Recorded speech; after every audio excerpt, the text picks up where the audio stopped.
The opinions expressed in the following programs are those of the participants and do not necessarily reflect those of Rogers Cable or Rogers TV.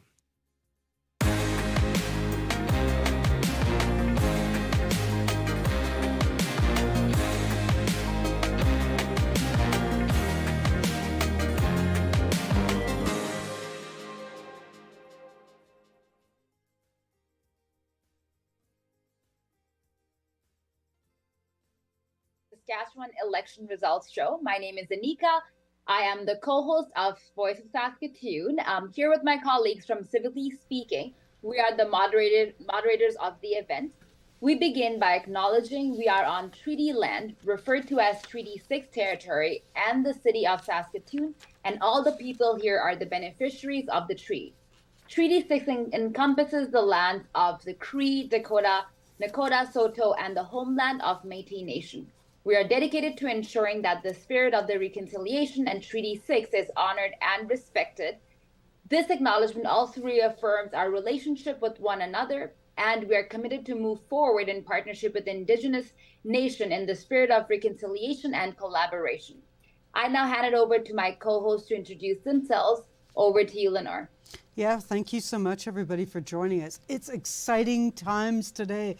Boy, I mean, this is an election that we know has had a lot of talking about, and we know there's going to be change because there's been a number of people that are leaving the Legislative Assembly, and so with that will come change. We're pleased to be here with Rogers Communications and through our live online streaming that you can go through YouTube and that we will have forwarded through the Voice of Saskatoon and the Civically Speaking Facebook site. I'm going to hand it over to Christina now. Thanks, Lenore. Hi, everybody. I'm Christina Cherneskey, and it's a real pleasure. It's an honor to be here tonight. For those of you who are joining us online, thank you for taking the time to search us out. It's appreciated. We're going to offer you the ability to provide comments and feedback, and we'll share the comments here as best as we can on our live feed. So we also encourage everyone to be thoughtful and respectful of each other's perspective regarding of the candidates and of the parties that you support. I think it's back to Anika. Perfect. So this is how the evening is going to work out. We have a number of people in the studio and a lot of us joining online. We will be providing coverage on the results throughout the province while also focusing on our local constituency results first and foremost. We'll be giving updates on constituency throughout the night and offering our panel online and in-person guests to offer various perspectives and insights leading up to the election and here tonight, sharing perspectives, observations, and insights as the results are rolling in. Lenore, over to you. Yeah, thank you so much. We're grateful to live in a country where we can exercise our democratic muscles. Just how grateful is that? And we want to remind you, we're going to be back here in just over 2 weeks, Wednesday, on November 13th. If you can believe it, we're already switching months here right away. We're going to be back in the studio with the municipal results, Voice of Saskatoon, Civically Speaking, and a number of guests, some returning and some new.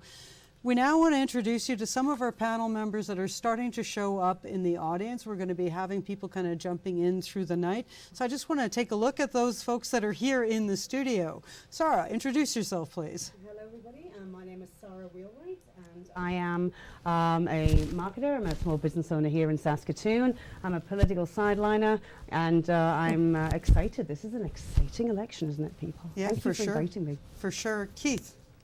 Well, thank you, Lenore, and good evening, everybody. My name is Keith Moen. I'm the Executive Director of the NSBA, Saskatoon's Business Association, and likewise, a little bit of a political junkie myself, and like to see elections come around because it's our democratic right, and hopefully everybody got their votes cast in time so that we can have a good representation of what our province really feels at this time. Yeah, for sure. Thanks so much for coming on.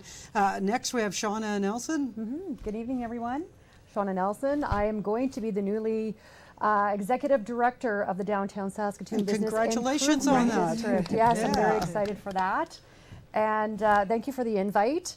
I'm very excited to see what happens tonight and to chime in wherever is needed. But yeah, just very much excited to see what happens out there in our province today and see how that will affect us here in Saskatoon.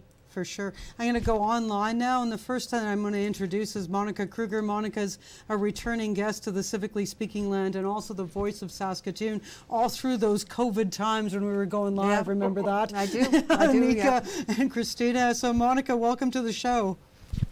Oh, can you hear me? Loud and clear. Oh, okay, good.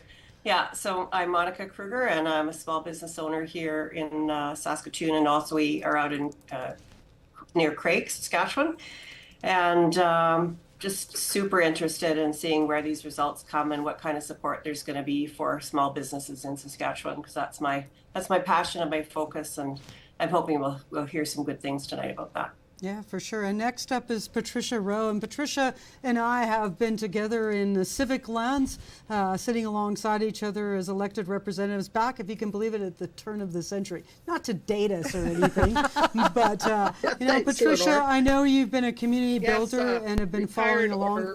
Yeah, sorry. Oh, go ahead. 3-term city councilor, so like many of the others there, I'm a political junkie and very interested in what's happening tonight and on the 13th and November 5th in the States. So it's election season, and this is going to be an interesting night. Really excited about it. It really is. And you know, it's after 8 p.m. already. So there are results that are going to be starting to scroll in, and we'll be showing them on screen here. And then we'll be rolling through with, as Anika said, a few features that are going to be, you know, of course, focusing on Saskatoon, but we're also going to go to Prince Albert. We're going to go to, we'll check out Regina. We'll check out some of the communities surrounding us. And just see where things are being counted. Yeah, for sure. And you know, a couple more guests online. Janet Brown, you were with Civically Speaking last week, and we were talking polling, and we were geeking right out, you know, in terms of what does Saskatchewan like versus some of the other provinces. Thanks for joining us again. Please share a little bit about yourself. Oh, thanks for having me. So I'm a Calgary-based pollster, and I've spent most of my career trying to understand Alberta politics, and I've had good success predicting Alberta elections. I just really started to dip my toe into Saskatchewan provincial politics, but it's been really interesting sort of crunching the numbers, and I don't have the depth of experience in Saskatchewan politics like a lot of people on the panel, but you know, maybe I can give you a peek at what it looks like from an outsider's view. Yeah, for sure. And we really appreciate that. And now the big focus, the big reveal is our colleague here, Keenan Ashton. And Keenan, you've got a whole group of people behind you. I could see you leaning in online. Do you want to share with us a little bit about what's going on your end right now? Hi there, Lenore. Can you hear me all right? You bet.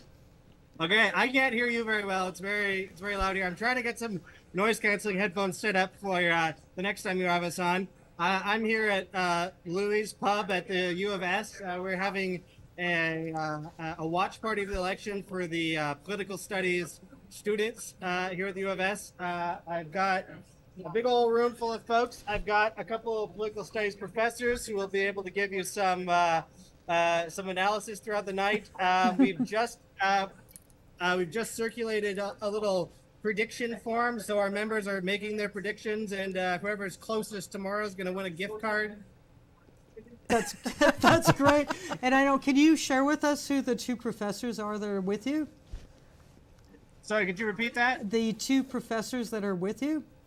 Yes, we have three. Actually, we have Dr. David McGrain, we have Dr. Martin Gall, and we have Dr. Daniel Wesley. Fantastic. We're going to put them on the spot, but we're also going to put your student colleagues, because this is around democracy, and having students from the university involved with tonight's results. We just really appreciate that you are tuning in, and that makes for a really dynamic night. And so you've said some predictions, but I want to put you on the spot, Keenan, if you can hear us. Is like, what are you going into thinking about this election right off the get? Can you hear me all right now? I've got the headphones set up. Yeah. Perfect. It's hard to say. You know, last week I felt like I could make a prediction, but over the weekend the polling kind of threw me for a loop. I feel like it's a dead heat. I'm very excited. It's going to be competitive, which is certainly a change. Yeah, for sure. Thank you so much. Anika, I want to put Anika on the spot here too. You know, Anika, when we've been on this show before, something that you've, really emphasized is the fact of somebody was a newcomer to Saskatoon, just how important it is to exercise your democratic muscles. Do you want to talk a little bit about your own experience and those that I know that I've seen you on social media going out there and chatting with? You want to share a little bit about that experience?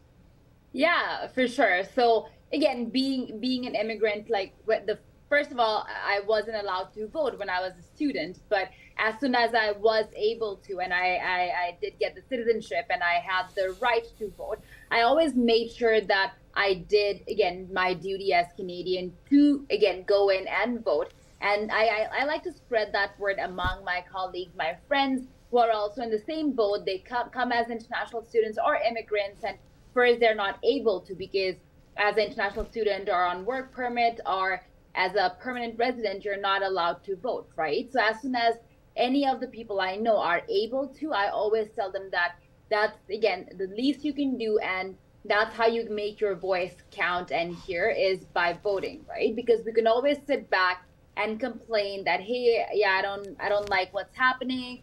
Not the right people are not in the power, so we can always sit back and complain, or we can exercise our rights and, again, go out there and vote. So I always make sure that either I'm posting a story, doing a video, or however I can, that I tell the people even to take some time out of their day to go in and vote. And the good thing is most employers will let you take time out of your paid day to go, right? They will let you take a couple hours. Most employers I am aware of, they will let you go, take that time out of your work hours to go and vote. So yeah, no, I'm very excited to see the results, and I really, really hope that most people went out and voted to make sure that their voice is heard.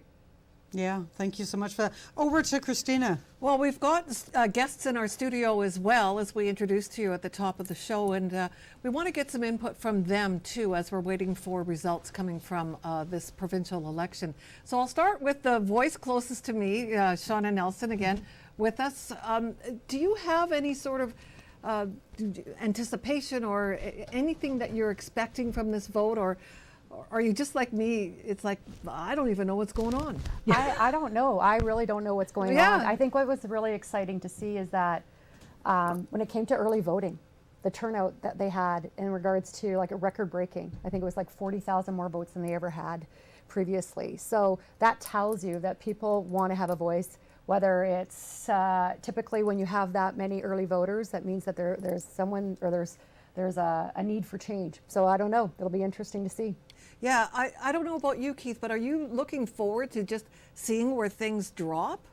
Yeah, absolutely. I think, Christina, it's like I said before, election night is always an exciting time in the province. And yeah, like Shauna mentioned as well, there's been excellent turnout at the advanced polls, or the previous voting days, I should say. They're not advanced polls anymore, but I think that from our perspective, I'll look at things through the business lens, because that's how I tend to look at things first, because that's my role, that's my job, and that's what I'd like to see, is regardless of what the outcome is, a business-friendly government with business-friendly policies, because it's our belief that what's good for business is good for everybody. Mm-hmm. Well, it's true, and Sarah, I think you would almost agree with parts of that, or all of it, especially in terms of business. Absolutely. I mean, and small business. I will be honest with you, I was so eager to vote in this election that I turned up on Monday at my polling station to vote, to find out that it didn't start till Tuesday. Yeah, right. So see, that hasn't happened to me before. So that was interesting. And when I did go first thing on Tuesday, there was quite a lot of people kind of getting it done that first day. I think at the end of the day, small business employees, 90% of this province that are in the workforce. So it's really, really important. Looking to see some good policies, not necessarily kind of seen much as far as that in the last 4 years. So we'll see where things are going to lie, and whichever the way the things go, I mean, it certainly is either an opportunity to have the trust that they're given as a new government, or it's basically a kick to say things need to change. And so either way, I think there's going to be change, no matter what the result. And I've sort of been kind of living this in my head about, who's going to who's going to make that speech. You know, is it going to be Scott Moe? Is it going to be Carla Beck? You know, when all the dust has settled throughout all of this. But the one thing that does sort of jump to mind is that we've been hearing this, it seems, all over the world. You know, we need change, or things need to change. You know, we have to switch directions a little bit. In all of your roles, and I'm just throwing this up as a tip ball, anybody who wants to take it first, what needs to change in Saskatchewan in order to make it so we can continue to be a vibrant province and move forward as we are? That's a big question. It is a big question. But and I think there's so many facets to it, right? I mean, you know, Keith might be looking specifically at that business angle. You know, somebody else, I mean, we all have priorities, right? And that's when you're looking at, is it healthcare, you know, because of the situation you find yourself in, or friends of yours or family members? Is it education? Is it businesses? Is it affordability, which really is everybody's? So I really do think that it depends on your perspective. And sometimes you don't really have a perspective till you're in it, you know, and that can really change the way that you think about things, because we have an idea of how things are until we actually are living it ourselves or through the eyes of somebody that we care about. So what needs to change? I mean, for me, democracy works best when change happens. People get entrenched in situations. So for me, it's kind of, you know, change is good. Change is hard, you know, especially as you get older. But change is how we evolve. What are you talking about? It's how we evolve. It's how we kind of, you know, grow as individuals. It's how we grow as societies and communities. So it's nothing to be fearful of, I don't think. Well, I mean, that's the thing with change management. It can be fearful, but that's how you grow. Yeah. And that's how you look at opportunities that are out there. So for either party, there will be some change.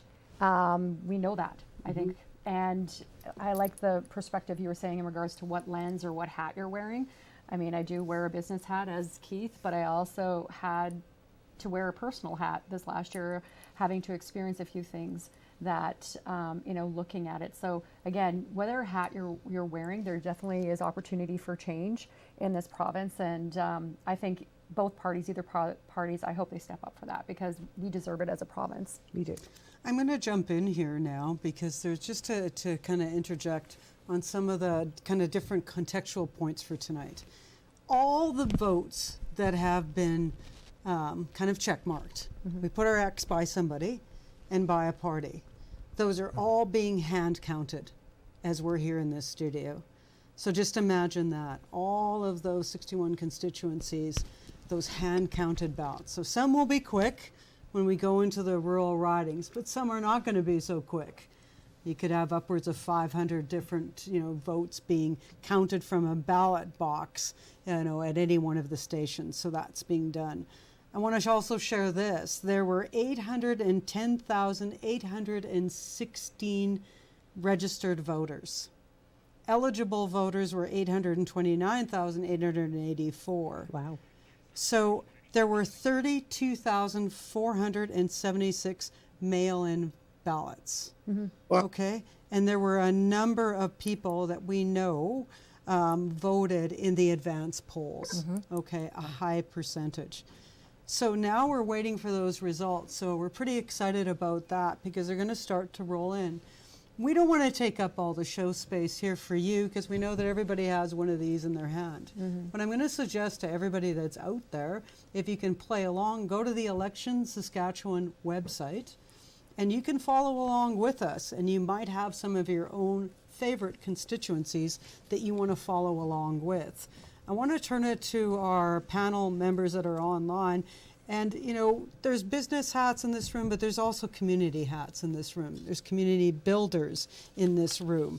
And so it'll be really, really nice to kind of in the round, and we're going to be doing this all night.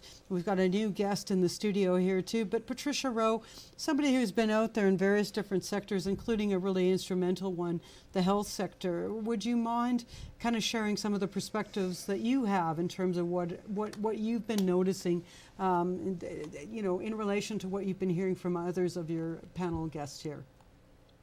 Yeah, I think this is a really exciting election. These are turbulent times, as we all know. I think if Mo holds on to power here, I think he'll be dealing with a much stronger opposition, and I think that's really healthy for Saskatchewan.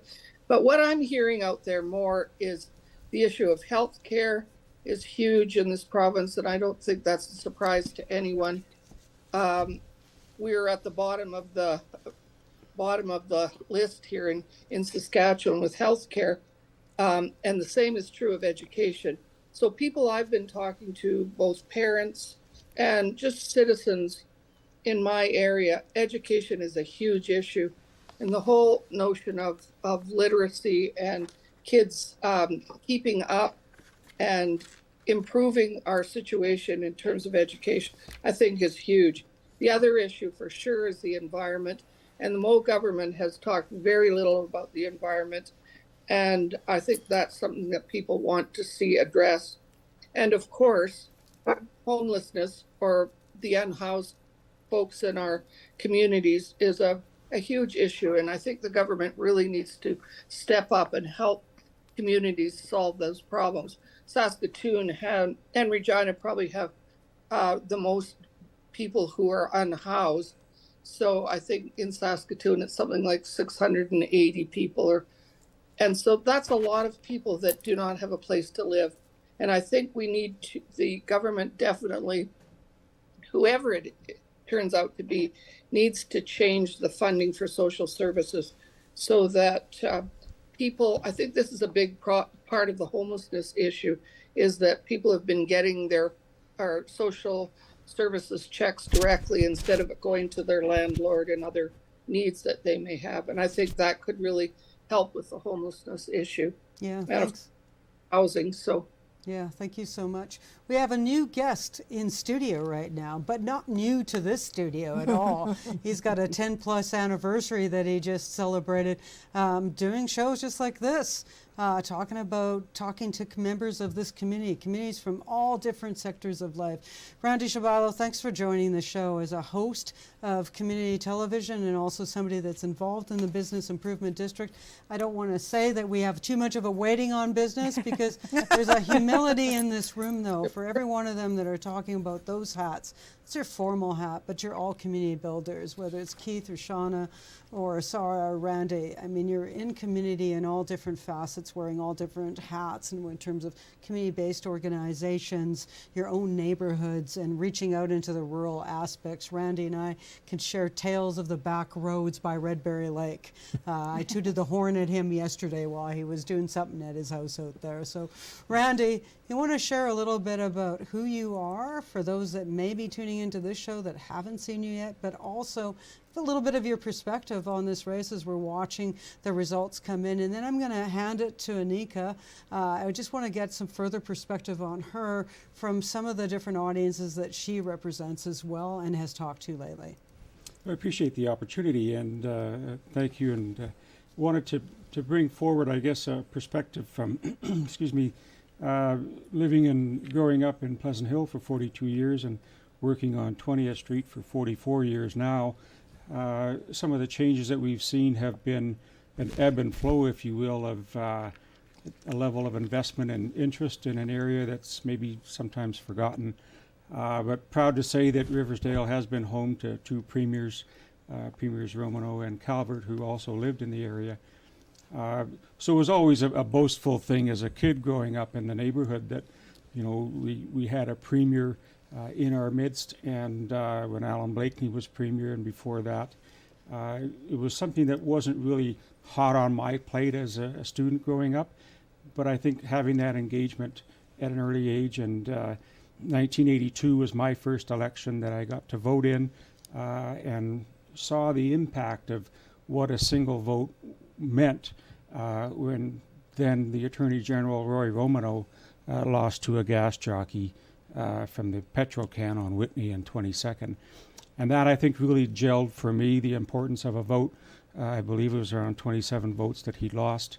But it showed how much of an important thing that our free and democratic society that we live in can influence a direction for our province and all of us who live here. Yeah, thank you so much for that. Anika, back to you. Yeah, for sure.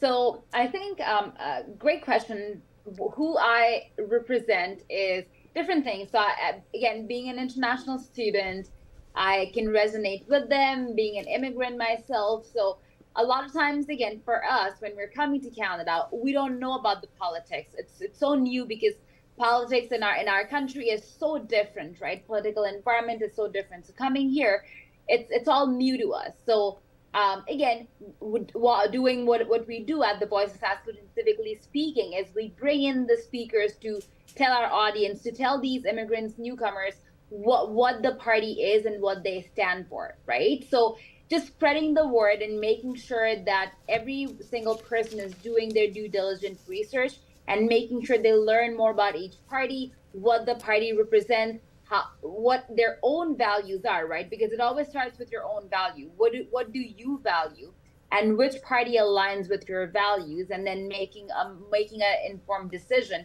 is very, very crucial. So I am very happy that you and we all are doing the show and trying our best to spread the word so people are informed and they know exactly what aligns with their values and then go out and vote. So thanks, Anika. Thanks so much for that. As you've been noticing, we've got a rather full house digitally and physically here on our live coverage tonight of the provincial election. As we're waiting for results to come in, but as Lenore said, we've been warned that they're literally hand counting the votes. And I know it's like my baba making varaniki. You know, it's like you're waiting. But we will start to get results, especially in the smaller ridings as well, Lenore. And we've been in this position before, but I know that we're impatient to see where things turn out, right? Yeah, you know what? I've got the slow burn. I'm okay to wait because we spent so much time gearing up for this. And then if it was happening too quick, it's just like that piece of cake, right? It just goes too quick and then you want another one. So if we can stretch this out a bit, that's good too. I want to go to James Yachishan, who's online too. James has been somebody that has been following along on the political streamlines for a very long time. I think he's been part of every radio and TV show that's been in Saskatchewan and across country. And James, welcome to the show. You know, what have you been hearing? What are you noticing? Well, it certainly is an interesting night. You know, it's kind of got Christmas and Super Bowl and everything all wrapped up into one. The anticipation for a lot of candidates is obviously very palpable. Everybody's trying to put out their best foot forward and their best effort, and it's you know, I believe the voters always get it right, and so I'm interested to see. You know, there was a lot of discussion points from many different sides as to which way the direction and the prevailing wind was going. Everybody's got an appreciation, everybody has a perspective, but this is when everything actually has its merits, right? And so I'm really looking forward to, I guess to me, cornerstone to this is what is voter turnout going to be? I tend to think that we're seeing that there is, you know, an appetite in our community for participation. I think that's really good. I think Election Saskatchewan as well has done a really good job in ensuring that the public has faith in the institution of fair elections, and so yeah, this is kind of the perspective I look at. It is not lost on me at all the efforts that all of the candidates are putting forward, and there's a lot of you that goes into running a campaign and putting yourself out for public consideration, and I always have a big gratitude for anybody that steps into this, and I thank them for that. So our society is better for it. Thanks, James. Thanks for getting the ball rolling there with that. And as we continue to seek out some different points of view as we await some results coming from the provincial election, let's go to Louise. And let's go back to the bar and see what's happening there. Well, and we've got Dr. Westlake, so that's who's there. And Dr. Westlake, you were on this show. You were right here in this studio telling us about, okay, I really like this provincial politics stuff. We were talking about municipal then, and you were saying, I really have been following this. So here's your chance to give us a bit of some insights that you might be having right at this moment. Yeah, thank you for having me. This is probably the worst part of the night because we know that in like half an hour we're going to have a lot to talk about. Right now we don't. One of the things that struck me kind of over the weekend is we suddenly saw a couple of polls, or 3 or 4 polls, show the NDP up ahead. It would have been interesting to get those polls earlier. It would have been interesting to see if that was part of the trend. Obviously, we got them so late that it's hard to know what to make of them. So really all that's done is make me more curious about the result tonight. So I'm interested in kind of waiting with bated breath for the first numbers to come in. Do you have any anticipation of what might change in Saskatchewan with results? Has there been discussion amongst your students and groups pertaining to this election? Yeah, so I haven't given a ton of thought to the policy side of this. I thought a lot about the political party side of this. One of the concerns I have, regardless of the result we get tonight, is I think we're going to see a fairly divided province. In that I suspect we'll get a lot of New Democrats out of urban areas and a lot of Sask Party candidates out of rural areas, which could lead to parties that feel like they are largely representative to only a part of the province. That's going to be a challenging thing to navigate in the legislature, regardless of who forms government. To have a situation where one party feels like they're speaking for one area and another party feels like they're speaking to another area can be really polarizing. We've seen this a bit in Alberta, especially with Edmonton being swept by the NDP, really almost in the last 3 elections. That creates a challenging environment. So I'm nervous about what happens after the election, but I'm curious to see if that's what we end up looking at the end of it. But I'm curious about the nervousness. I mean, what triggers that in terms of how we can, try to achieve maybe some better steps forward in Saskatchewan? So I think this is something that's really hard to do something about because as voters sort themselves for particular reasons. Like regional kind of identities and regional politics gets polarized. It's very hard to push back against. My worry, though, is that this leads to a kind of polarization where, urbanites feel like to get somebody that they want or policies that they want, they need a New Democratic Party in government. And vice versa, rural areas, they feel like to get policies they want, they need a Sask Party government. That can lead to really vitriolic debates in the legislature. We're seeing this emerge in Alberta where, Danielle Smith campaigns a bit in Calgary, but is increasingly a representative and a government that speaks a lot to rural Alberta, and where people in Edmonton might feel like they're not getting represented. That has to do with a lot of broader trends that we're seeing really across North America and that are challenging. I am at a loss really as to how you fight back against that. I think it's going to be one of the challenges for politicians in Saskatchewan and really across the country.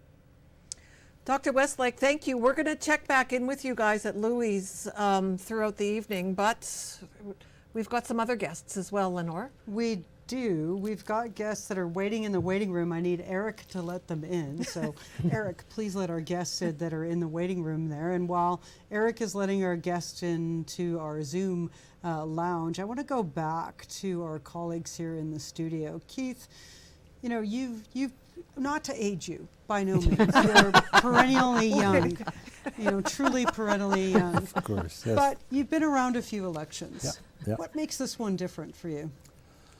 Oh, that's a good question. I think what makes it different is that we have seen what an uprising, I'll call what the Sask Party did in the late 90s and early 2000s, as an uprising come in, and when they were defeated in the 2003 election, which the polls leading up to that were saying anything but.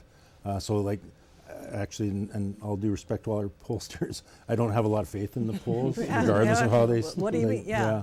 So what I think that this election is causing me to reflect upon is how I I'm making parallels to the New Democrats at this time around, where the Sask party was in those early 2000s years, because it's been so long since they've been in power that they're just, champing at the bit to get into power. And I think that they do have credibility, and they do have certainly momentum, and they do have the voice and rather the ear of the community, because they're hitting on the healthcare and the education pieces that are so important to so many people, the affordability piece. And that's not to say that the Sask party's been ignoring those things, because they haven't, but I don't think they've resonated with their policy decisions as well as what the New Democrats have. And I think that that's what's led to the momentum that we've seen here lately. So I think that for the first time since probably 07, because when the Wall government formed, I don't think people were expecting it to be quite that raucous of a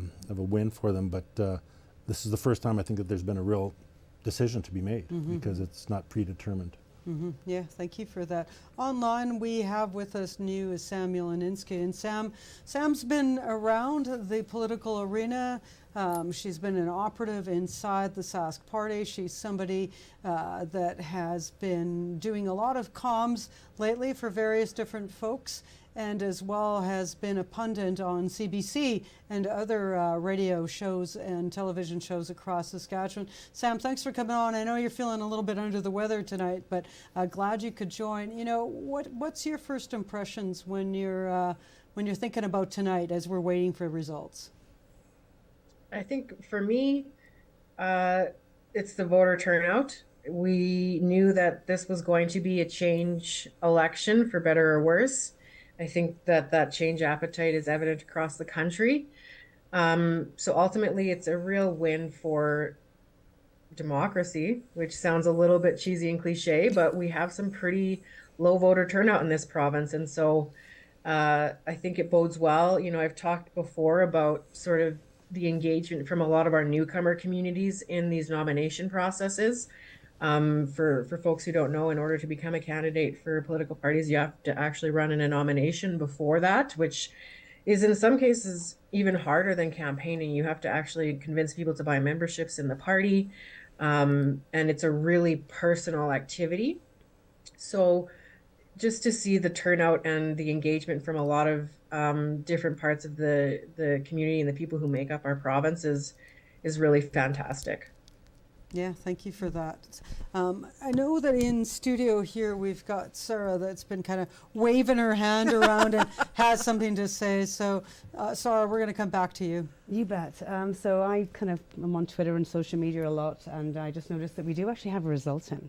Okay, go and for that it. result is the student vote of Saskatchewan. Okay. 38,307 students cast ballots from 348 schools across the province. Okay. And I can share that if they were the ones who got to choose, the NDP would have 31 seats with 39.2% of the vote. Saskatchewan Party would have 28 with 37.4% of the vote.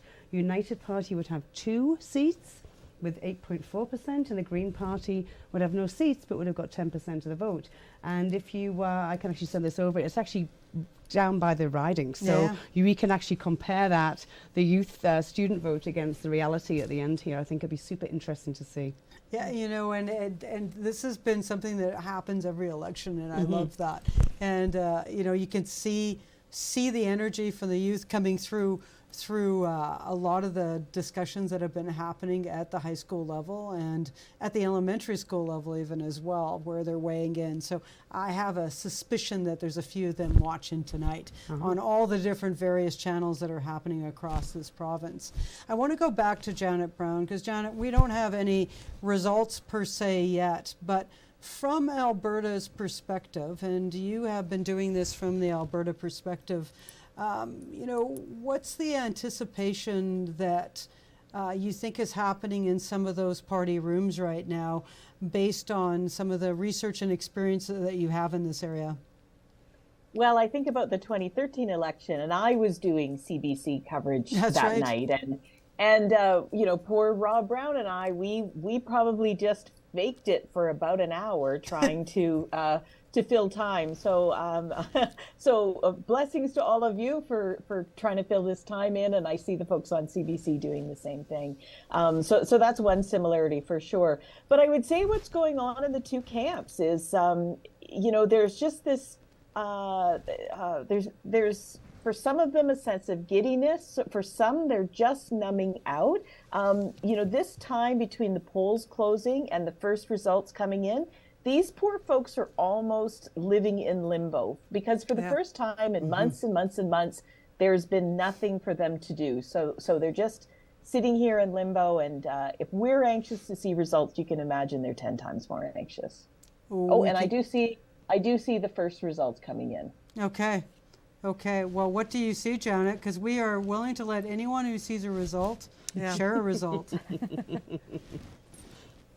Yeah, some results have come in here. I'm looking at some websites. They are in rural Saskatchewan, and as we were saying before, leaning towards the Saskatchewan Party. And thanks to Global News right now, I'm just sort of piggybacking onto their website, indicating that right now, and these are early numbers, everybody, seven for the Saskatchewan Party and 1 for the New Democratic Party. But again, if we want to break down the votes here, I'm just looking at areas like Athabasca, for example, where votes are being counted, Carrington, and these are just 4 stations out of 31, for example. And the number of votes is, they're just starting to trickle in. In Cypress Hills, we are seeing some higher numbers of voters coming out in favor of the Saskatchewan Party, but again, just four voting stations reporting in that case. 2 in Lloydminster, for example, 2 in Last Mountain Touchwood.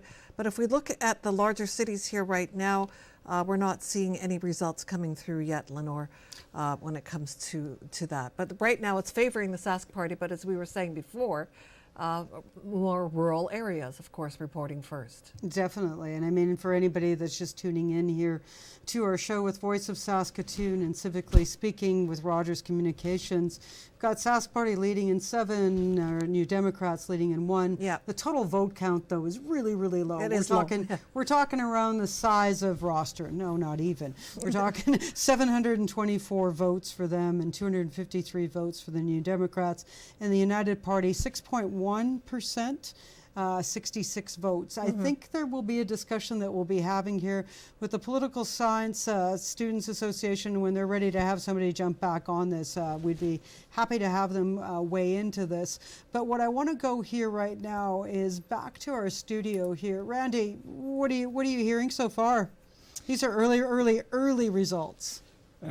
Not surprising. I guess it would be my opinion that one of the things I've advocated for over the years was to, when we look at the geographical boundaries of the constituencies, to help alleviate some of that polarization would be to have more of a hub and spoke model where the constituencies are more pie-shaped so that they straddle both an urban center as well as a rural, so that the MLA or the MP would be representing both and have an inherent feel for both their constituents that do live in their riding outside of the city and inside of the city.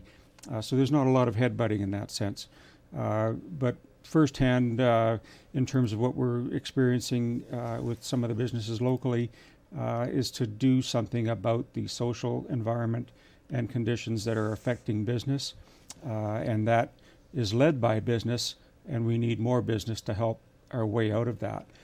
So I would offer that without any business leadership on that front, we look to sponsorships, we look to carrying the day for any gifting and so on. And there's a lot of philanthropists out there who do have a business background and who do share generously, and we need more of that.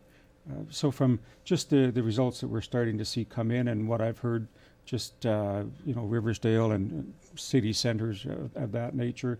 I would also add that as a farmer part-time, I bring a bit of a perspective of people who have some issues with regards to that cross-provincial trade, and the port strike in Vancouver is also very important. So who is going to represent both the farmers that haul grain and cattle and livestock to the cities where a lot of the processing and manufacturing takes place, including manufacturing of equipment. So there's no islands here, folks. We're all in this together. And as much as we do see the polarization is evident, I think we need to revisit how those constituencies are set up. Awesome. Thank you for that. I agree with that, Lenore. I mean, because we talk about divisiveness so much, and we're hearing about divisiveness not just in Saskatchewan, but in Canada, in the United States, like literally in the world. And there's got to be a way that that can be bridged. And I think that we're on the perch of that right now here in Saskatchewan too. Everybody's putting in their 2 cents about, you know, how many seats each party will win. And it's close no matter what, you know, no matter who you're leaning towards or what you think or what your educated guess may be, it's close. And so we're on the brink of that. Yeah, for sure. And you know, something, a little ear is chirping to me, a little bird in my ear is chirping. We've got some local ridings. Let's kind of go there and just kind of do a run through of them and see where we're at right now, just to shake things up. Anika, I know that you're watching online too and all that sort of stuff, so you're following around. You know, we've got Prince Albert Carleton. We are going to be kind of looking over there and see what's going on. No numbers there yet. Yeah, no numbers there yet. No. If we keep going on to our Saskatoon, if we can get there. No numbers yet. No numbers yet either. There's how many constituencies do we have in Saskatoon? Skill testing question. Wait, I have to count. Come on. 8. Oh, it's more than 8. Yes, it is. Okay. Wait, now I'm literally counting them. Now, Keith, want to share? I don't know. That's my guess. Geez, that's my best guess. Is good. This is good. I'm going to hold out till somebody else other than me says it. But you know, 14. I think 14 in Saskatoon. Okay. Anyone want to fact check that? Samuel Aninsky online. We're going to go to you. Sam is frozen online. No, she's there. The number of Saskatoon constituencies. I could tell you this, it's more than the number of councils plus the mayor for sure. 14. So there you go. So it is 14 as far as I'm concerned. I think it is. As far as Lenore is concerned. Well, then that's all that matters, right? Then that's it. Have some humor in the room here, but you know, the local ones are not coming through yet. It's quiet. And so I'm going to, in the interest of time, we've got our online guests and we have our in-person guests. We're going to take a quick 2-minute break here and do a stretch and reboot ourselves after 2 minutes. So everybody hold tight. We're going to go to a little break here and come back in 2. It's good. Might have been 13. We're good? I'm Randy Shabilo, host of Connect on Rogers TV. Tune in each week as we interview local leaders about issues, initiatives, and ideas that matter to our community. Hi, I'm Michaela. I'm so happy to have these prosthetic legs. I wear them every day so I can do all the things I love to do. I like to hike, skate, and do gymnastics. Because of your donations, Ramps is able to give me these devices. When you donate, you help kids like me. Thank you.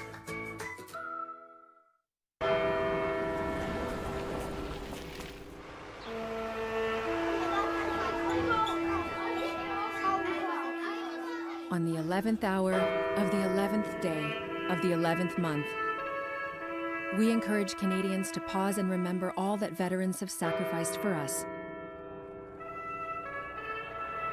lest we forget.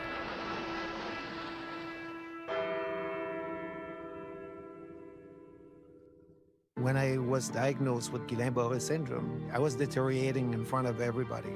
All my life I lived with sickle cell. I went through a tragic crisis that put me in a coma for 3 weeks. While I was in there, I received a lot of blood to put me in a healthier state. I was given the plasma then through IVIG.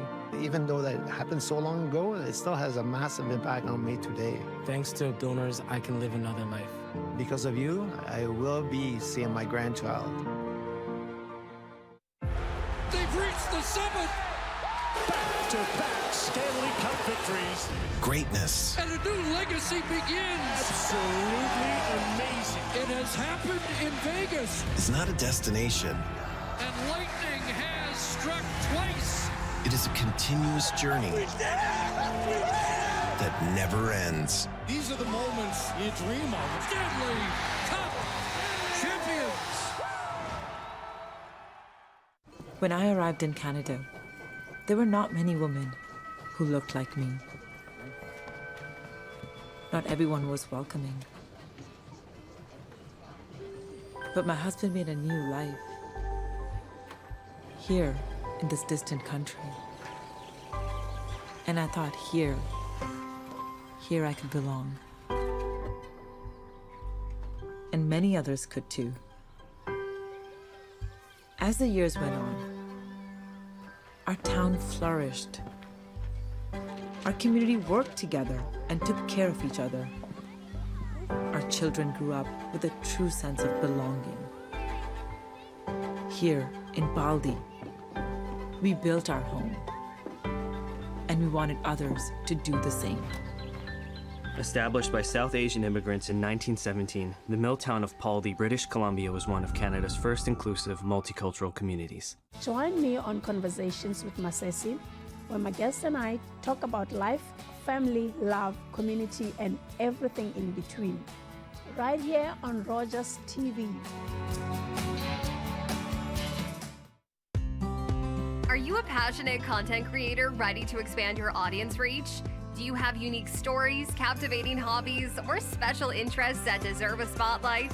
Rogers TV is here to amplify your voice within the community. We offer you the platform to broadcast your content to a wider audience. And the best part, it's completely free.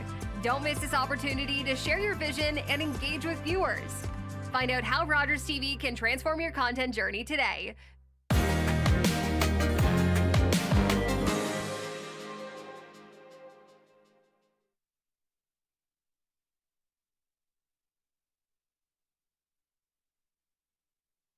We are back, Civically Speaking, Voice of Saskatoon, Rogers Communications in their community studio. We have Anika, our co-host. You know, Anika, I'm going to throw it right back to you to begin with. What are you seeing online? Because you have your finger on the pulse in all kinds of different ways. What are you noticing out there right now? Well, Lenore, now the Sask Party has 12 seats, so we got a few more results, and yeah, looks like they are leading right now. So Athabasca NDP is leading in that, but we got Batoche, we got Cannington, Carrot River Valley, Cumberland House, Cypress Hill. They're all leading for Sask Party. So yeah. Yeah, and as you can see on the screen, we've got some ridings in Saskatoon that are scrolling by, and you can still see the zero numbers because those are the larger numbers to count, obviously. And so it is going to be a little bit of time. But in the break, we were actually talking about this, about how we came back to the whole concept of voting by hand. And so historically, I was trying to remember, even though historically it was only about a year ago. Is that right, Sarah? Joining us in studio? I mean, they had the option to have the tabulator machines. The Sask Party voted that down, kind of cited some issues in Alberta that ended up being unfounded. I mean, our municipal elections are tabulator machines in Saskatoon and Regina for sure. So I think there was some pushback from the NDP who want the technology and also the cost savings. I know that they did have a law in Alberta now, and one of the MLAs in Alberta had said that the cost savings of the machine was about $1.2 million because of obviously wages. So interesting. I mean, it obviously all starts from the whole American experience of people not trusting machines. But heck, you know, I don't know what to say about that. Yeah, and if anybody's worked behind the scenes at an election, like it's crazy enough as it is. Yeah. And then then to be one of the counters, I don't know. I was one of the counters. You were a counter? Yeah, I was. Yeah. Well, I don't know if I was the counter of I had to watch the counting and just make right, sure. I had to watch the Yeah, counting. I think that's what I was doing. Was yes. Yeah. I can't even remember the name of my kids sometimes. My mind, I'll be like, oh my God, 1, 2, 3, 4. Like. I don't know. It was a great experience to see it, like being on the floor and behind the scenes. But at the same time, you know, it'd be really interesting to see how more voter like you talk about voter turnout, how much more voter turnout we would get. I just know that you have good intentions on that day and going to get in line, and then something happens and your voice isn't heard, whereas you could easily just do it online, or you know. So it'd be interesting to see how that would change. I mean, there was 448,000 votes last election, so, you know, if there's going to be 500,000, that's a lot of votes to count. Yes. Yeah, we could be here. We could be here for a few hours. Just kidding, but we might be. I want to go back to the political students who are sitting there in Louise, and I know that they are paying pretty good focused attention. So please introduce yourself, and we're weighing in here on electronic voting versus the hand count. That is where we're at right now. So please introduce yourself and weigh in on that issue and any other issue right now. My name is Dane Braun. I'm here at Louise, just having a great time with the Political Studies Student Association. I used to be on the Executive Council last year, and I think there's a lot of interesting issues happening in Saskatchewan, and I think we're going to see quite a bit of change coming in the next couple of years here. I think it's definitely going to be a Sask Party win this time, but I think it's going to be close, which is interesting. When you're talking about electronic voting versus hands-up voting, what does that mean exactly? Well, we know that all of the voting right now is being counted by hand versus all the ballots. All the ballots versus, thank you. I've lost my ability to speak, I think. Thank you. I'll help you. Thank you. Translation. Yeah, we need internal translations here. But it is around hand counting the ballots versus electronic. Cyber attack. You know, I know some students in computer science, and those guys, I'm not sure if I trust them. Well, some of them are pretty questionable in their ethics, and I think that counting it by hand is a part of our Saskatchewan tradition. First and foremost, we need hands-on ballot counting to happen here in this province, and that's quite important to students around here. I think we need it to take a very, very long time so that I can sit here and tonic. First and foremost, and second off, I think that just avoiding that whole sort of any issues that might arise with the new system that isn't following down that historical path of past dependent youth that are I think it's going to be interesting to see how this election and the next couple elections do, especially considering the sort of feelings towards the Sask Party, some of the policies that they're taking up, and if they're useful, if they're meaningful, if they actually policy change. I talked with a lot of people, not just from the university. I might be a bit biased. My mom's an elementary school teacher, almost retired.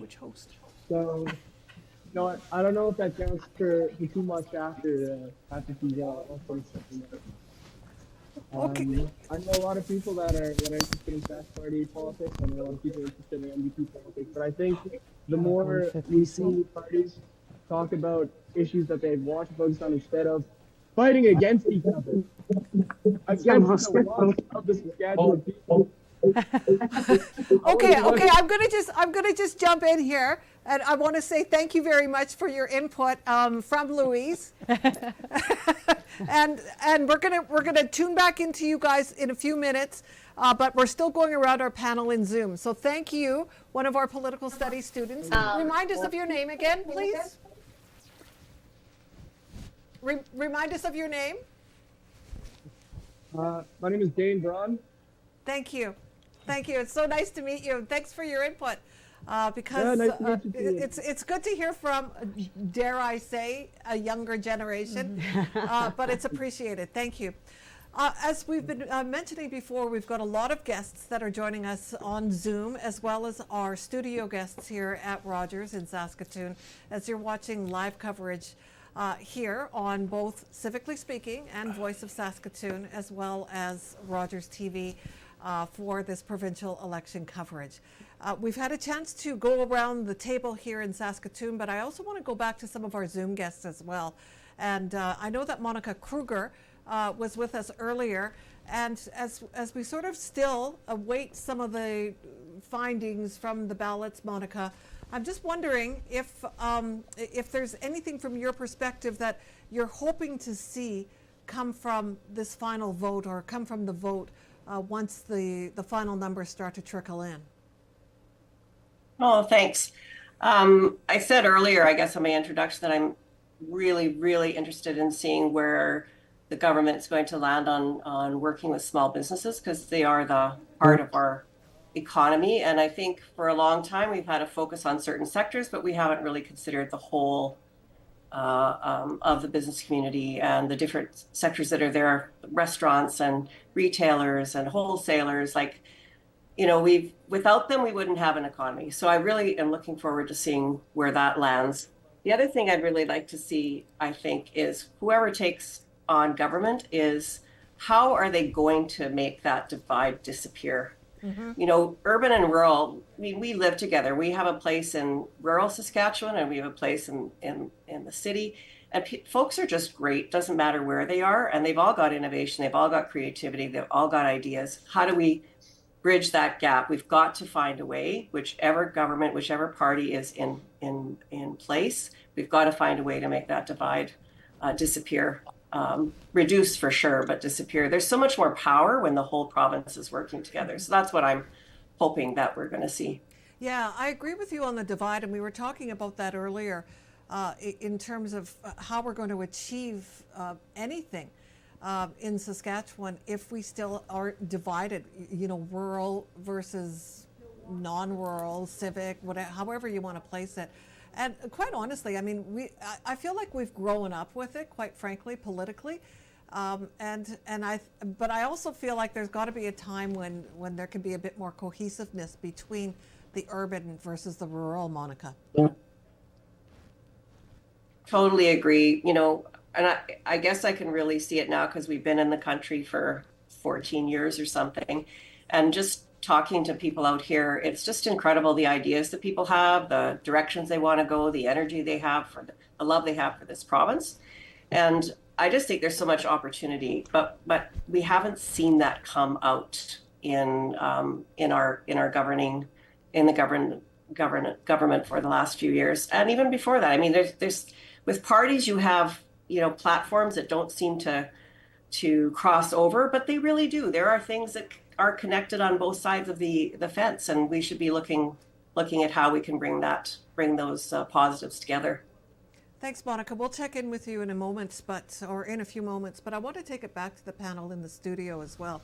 And Keith, let me just throw that one back at you in terms of leadership and those who want to lead Saskatchewan but may not be able to achieve that ability to bridge the gap or bridge the divide, if you will.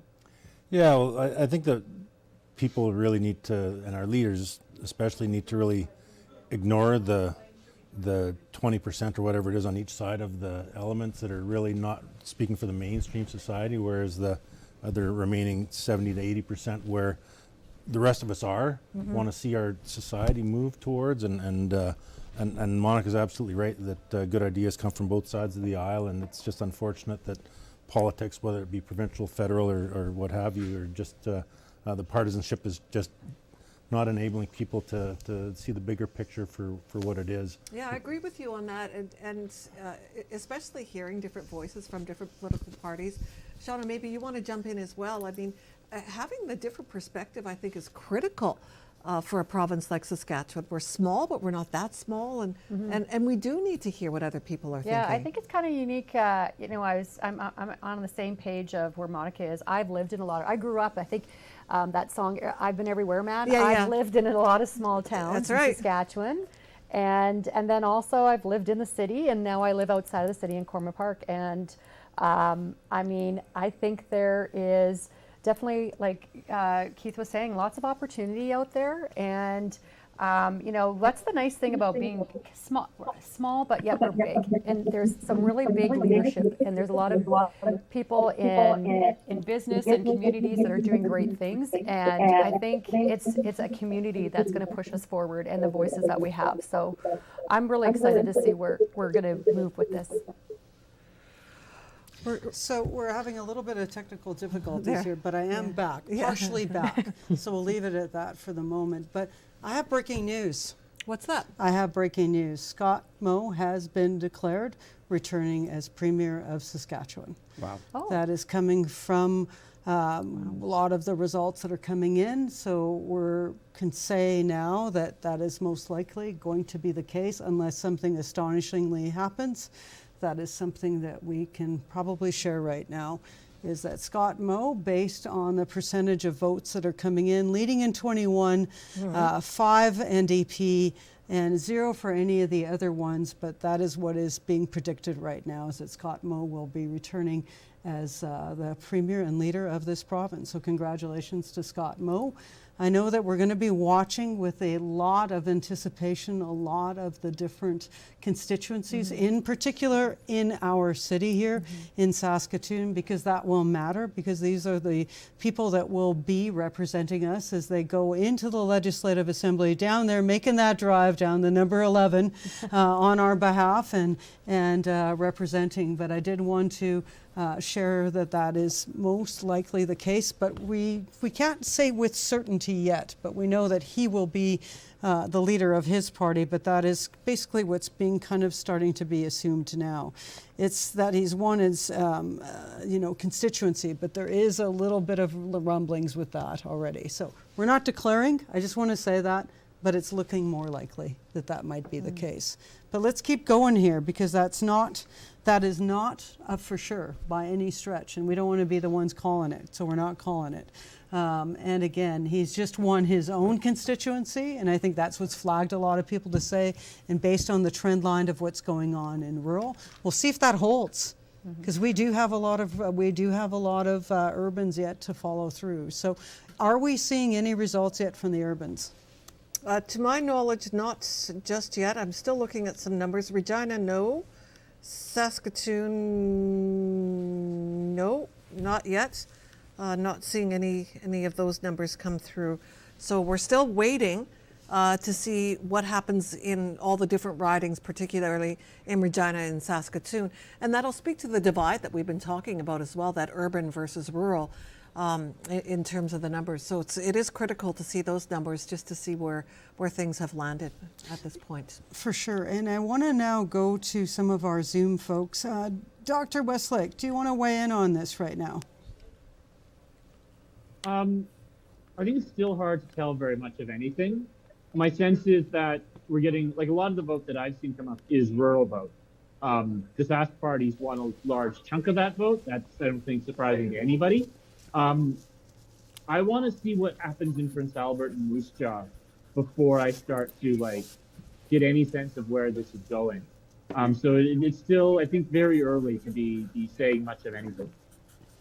Yeah, I appreciate you saying that, because I think it is, but I think there's that whole notion around we're seeing the rural kind of holding, and I know you discussed that earlier, Dr. Westlake, but it does come down to those crucial ridings. That's why I want to say that. Those of you that are out there on social media, just because the Premier has reclaimed his seat doesn't mean that that this is called the end.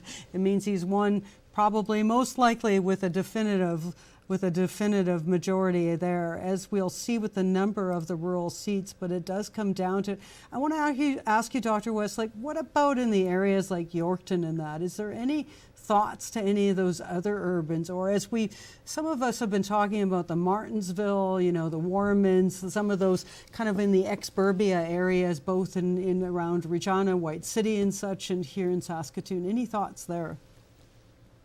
So my sense is historically those are ridings that have been pretty safe Sask Party seats, to the point where I think if the Sask Party starts to struggle in those ridings, they're going to be in trouble.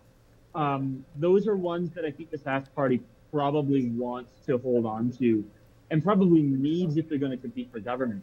The flip side of this, if the NDP starts competing in suburban Saskatoon suburban riding ranks, from Martinsville to Warman, And urban areas outside of Moose Jaw and Prince Albert, they're having a really good night because those are probably beyond what we would have expected them and where we would have expected them to be competitive based on where they were at for most of the election. Maybe there's been a late surge that's made that the NDP competitive in those areas. If that's the case, then they're probably having a good night. If those ridings are still, say, Sask Party ridings, well, all that really tells us the Sask Party is winning where we'd have expected them to. Yeah, thank you for that. We've now got joining with us Lang McGill from our local in Citrix. Lang, thanks for joining us. I know you've been bopping around different stations, so really appreciate you coming in here. What are you noticing? Because I know you've got your laptop with you. You're just down the hall from us. We'll hear your echo in the chamber here. You know, what are you seeing from your side? Well, I think it's lining up pretty close to what we were expecting. Our poll was showing that the rural areas are, a stronghold and continue to be for the Sask Party. And to Dr. Westlock's point, we haven't seen really the Regina Saskatoon numbers come in, and I think the bedroom communities of those two large cities and our other urban centers is where it's going to be important to kind of see what shapes up on that front there. So, when you look at the decided voter piece, it's still kind of lining up with the data that's coming in so far. But I think that the key thing to keep in mind is, one of the critical questions we asked was, is it time for change?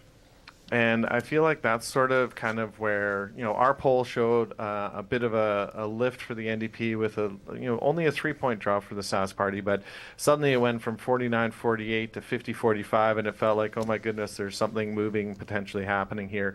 A couple other polls came up with something fairly similar at the popular vote level, but is it time for change? Our poll had shown 55% of people felt that way, and only 25% didn't, and the remainder were not quite sure. So I think it's really going to come down to that's the outcome here is what we'll see is if there's enough people who wanted to change. Yeah, thank you for that. Anika, I know you've got to sign off here right away. Any final thoughts from you? It's definitely interesting to see the results, and it did change. Now, Sask Party have 22 seats, NDP has 4. So I'll definitely keep an eye on the results. But so far, and I'm very, very curious, just like you guys said, what happens in the major cities, Regina, Saskatoon. So I'm very much excited to see what happens. But anyways, I will have to jump out of this call. So thank you so much, everyone, for again tuning in and listening. And Lenore and the rest of them will keep hosting the show until we have all of the results in. So thank you. Yeah, thank you, Anika. Much Thanks, appreciation. Anika. Thank you so much. Thanks for your input. So it's still trickling in here in terms of numbers, Lenore. I don't know if we should go back to our Zoom guests, if there's anybody we've sort of left hanging. You know who I want to hear from is James. Oh, he's bitten at the chomp here to get on. Yeah, So James, come on. Well, yeah, and I think what we're seeing is, I don't know if we are seeing divided. I think what we might be seeing is a trend back to what we were. If these numbers continue to hold, and certainly, results will bear the news that we're all excited to see. But I tend to think, the pending demise for the Sask Party isn't quite as prevalent as some may have forecast. And so certainly I think it did bode well that we're seeing this early lead at this point.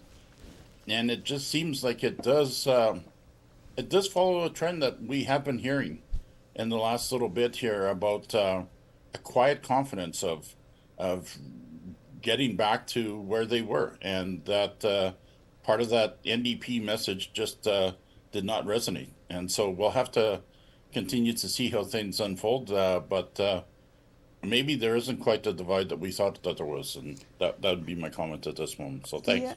Yeah, thank you for that, James. We're going to come back in studio here in a minute, but I want to jump Janet Brown into this because, we're looking at how have things played out elsewhere And what are some of the learnings from there that we can and may be able to apply to Saskatchewan right now? And keep in mind, we don't have the urban constituencies yet giving us any numbers. But if we play the flow chart of what happens with those rural constituencies and the weighting there, and you already have a weighting of 22 as your baseline. Janet, do you want to speak in here?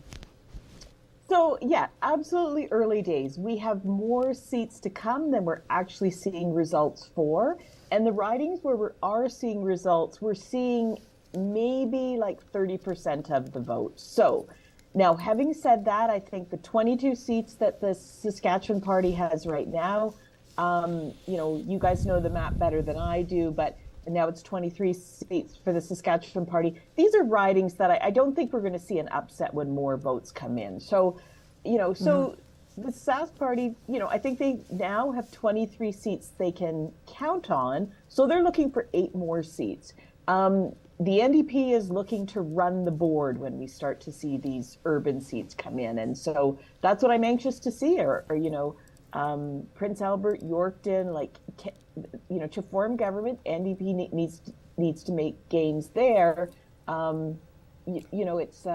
It's really hard to say, but it looks like Sask has 23 locked down, and that puts them within striking distance. Yeah, and to follow up here, because this is really great to have both you and Lang on here. Lang, if you were to follow up on Janet as somebody locally who's been following this, what would you say as the follow through from what Janet's been sharing? Yeah, I agree that it's still pretty early, and we need to. I agree that the NDP, and I think that's what they were looking at, was to really get dominance in the 2 big cities, plus as many of those other 8 larger city centers in the province here.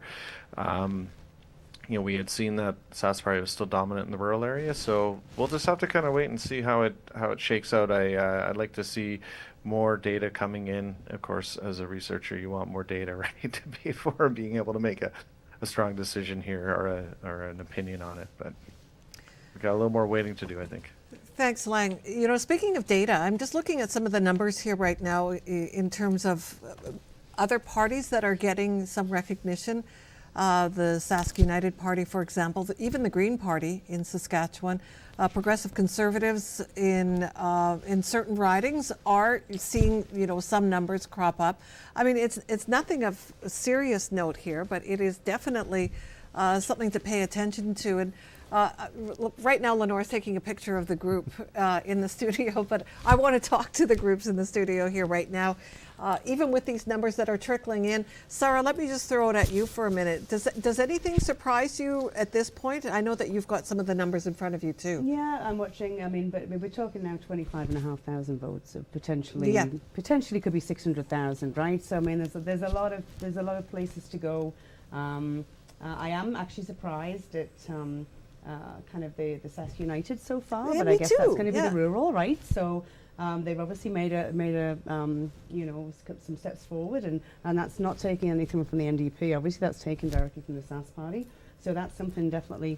But again, I feel as if Scott Moe had really been kind of moving towards that area, which I thought was polarizing other people away. But who knows? All fair in love, war, and voting, I guess. Thoughts, Randy? I'd like to, I guess, firstly acknowledge, we talk about things we don't know and the results we haven't seen, but I think we need to acknowledge all of those candidates and the work that's gone into getting a nomination first and foremost. Oh, yeah. It is a lot of work. Yep. So I salute every one of them, every party for doing that, putting themselves out there. And I know, as a council candidate, when I ran, there's nothing more humbling than knocking on a stranger's door and saying, would you vote for me? Mm-hmm. It brings something to a humbleness that many of us, I think, should do to experience that in the vein of public service. Nothing more, nothing less than wanting to help your fellow neighbors and citizens in your province. I think that what I'm more interested in is how the Saskatchewan Party was formed, and it seems to me that Premier Moe is not only taking on the NDP, but he's taking on the right as well. So that's my observation in terms of a splintering once, twice. I for the life of me, I didn't know that the Progressive Conservatives had a heartbeat. So the fact that they're there and they had one seat on for a moment is fascinating, I find. I find it as well fascinating, considering that Progressive Conservatives in Saskatchewan used to have such a stronghold, and things have changed. I want to say rapidly, but over a generation or two, things managed to change. And Keith, your thoughts on where things are happening? Granted, outside of the city, but but no surprises actually. Well, not really, and I think that it, for me anyway, it makes me think about some of the policy decisions that the Sask Party made, which were obviously directly geared towards wooing over that Sask United voter towards them. And an argument can be made that maybe they were successful because the Sask United Party, I think the last numbers I saw were about 6% of the popular vote versus 66% of what the Sask Party had. Yeah. So either they were right in their policy decisions and wooing those voters over, or the Sask United Party and their policies were not very favorable to the people of Saskatchewan in the first place. And so maybe the Sask Party overreacted to what they perceived to be their true threat in the rural areas was. So I tend to think that they overreacted myself in terms of their policies that they made, because I don't think that the Sask United Party at this point can be considered a real valid opposition to them in rural Saskatchewan. It's an interesting perspective as well. Shauna, ought to be a fly on the wall though, right? In some of those either constituency offices or even right now. Well, right now downtown. That's right. I want to be a fly on that wall. Yeah. I'd like to see what's going on in the cities right now. So no surprises where we are right now, but I can't wait to see where some of these cities come in at. Well, we've got a few that we know for sure. So right now we know Jim Ryder in Rosetown, kind of Kindersley. Congratulations to Jim Ryder. He was one of the proxies for the Sask Party right in this studio alongside Nathaniel Tude.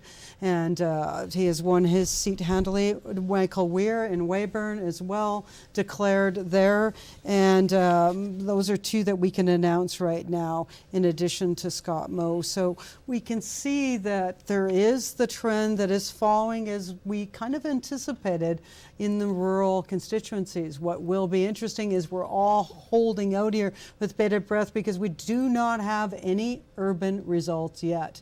And by that I mean we don't have any urban results for here in Saskatoon, nor in Regina, nor Yorkton, nor Yorkton, nor Prince Albert, nor Moose Jaw, and these are all the ones that we are. But I want to go back to what Janet Brown said, is that and it's been tipping too, because at one point we had it as 22-4 and now it's 23-3. Yeah. 23 for the Sask Party, 3 now only that the NDP are leading it.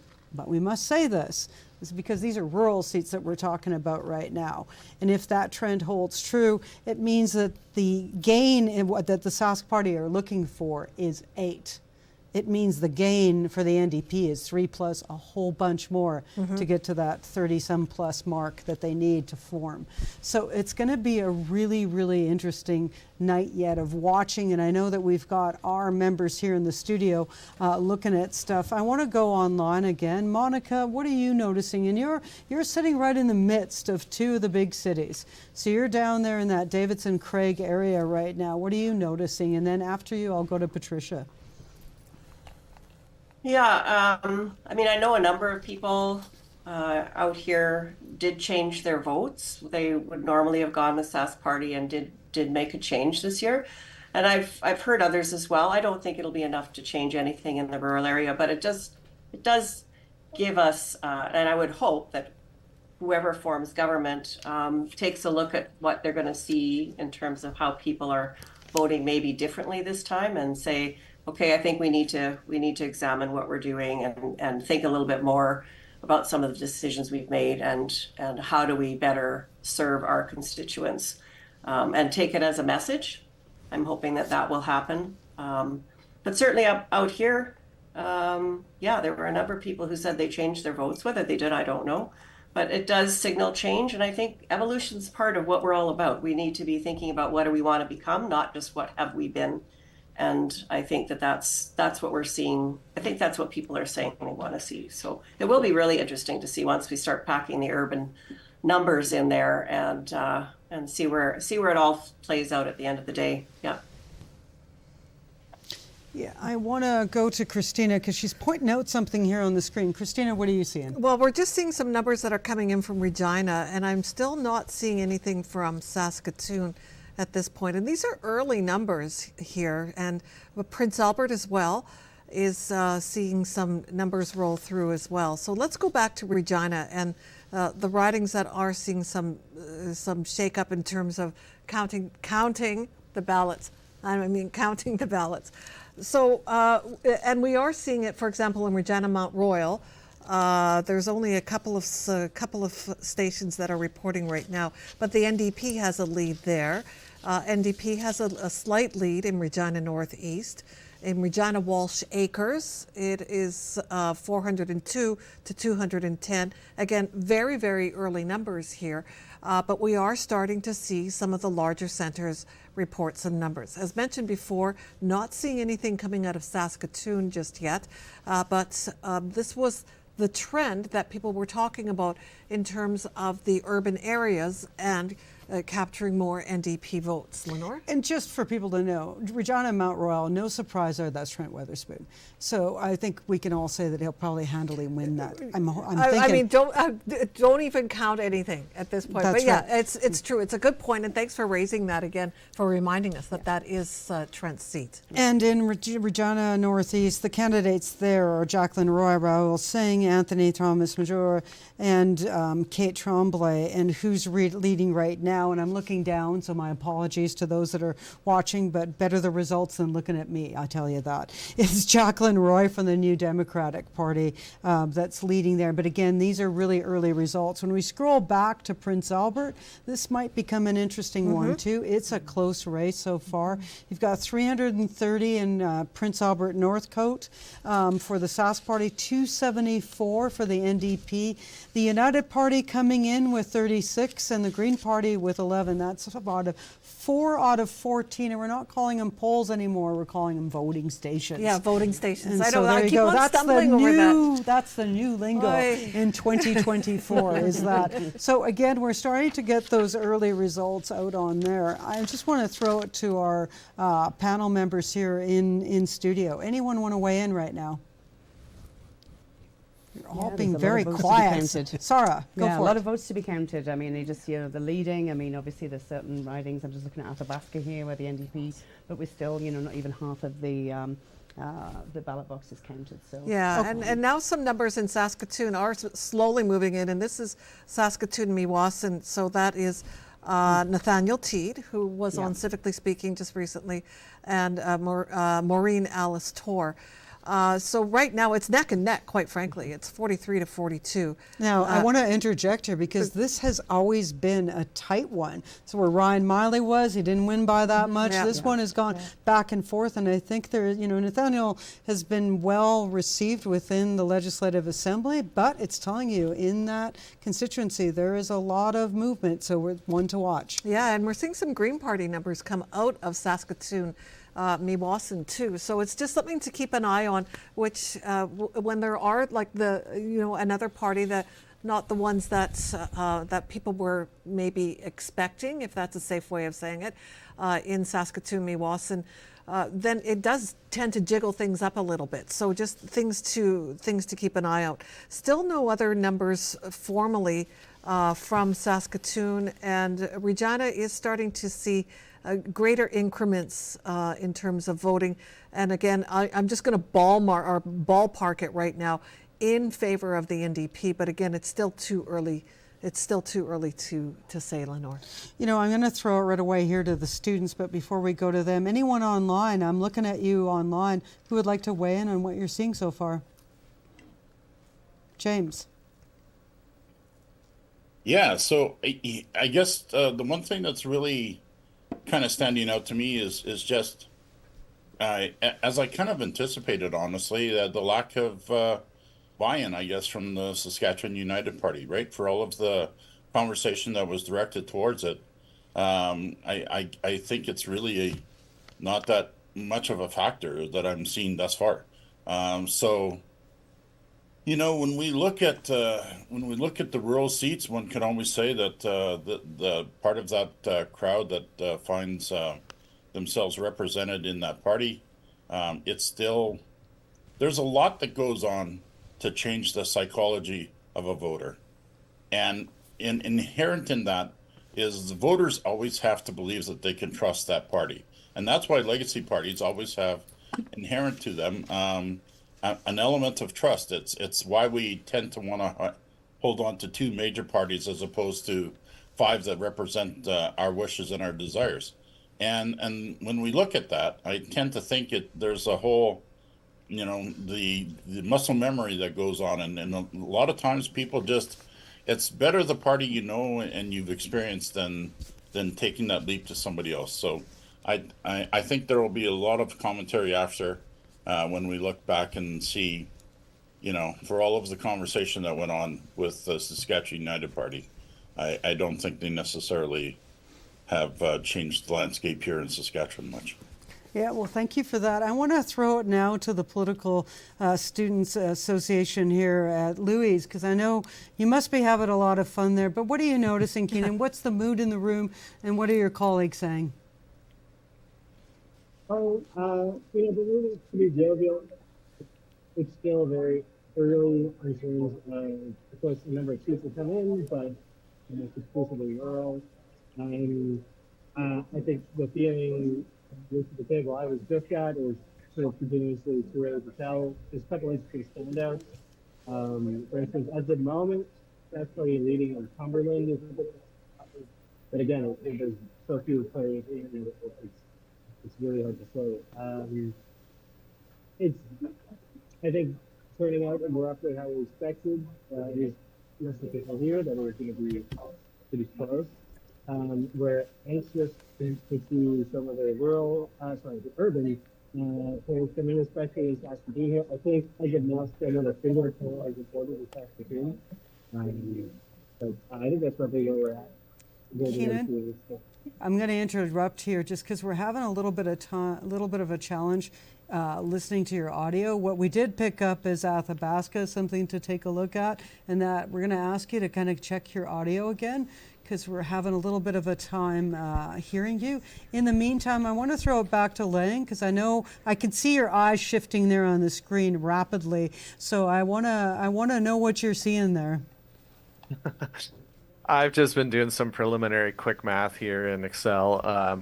You know, right now, of the maybe 15 seconds ago, what the latest numbers were, the Sask Party looks to be getting 65% of the vote, and the NDP 24%, and then that United Party's at 7%. So I think, you know, that the rural areas where we expected that to shine for them, and you know, that's certainly starting to add up.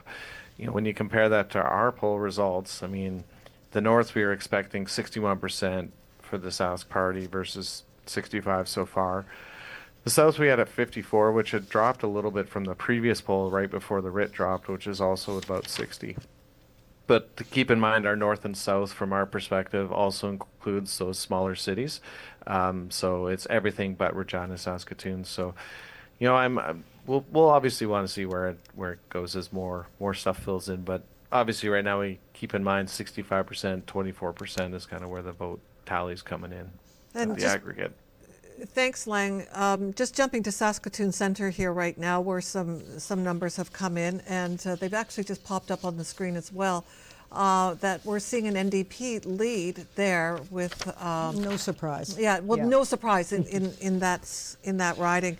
460 for the NDP to the Sask Party's 282. Again, these are very slow-moving numbers here in Saskatoon. I haven't had a chance to go back and compare Regina's yet, but earlier we were talking about the Saskatoon-Meewasin, and those numbers haven't shifted in the last 15, 20 minutes. So again, we're probably just seeing that first wave of ballots that were counted and approved for anyone who's been through that process.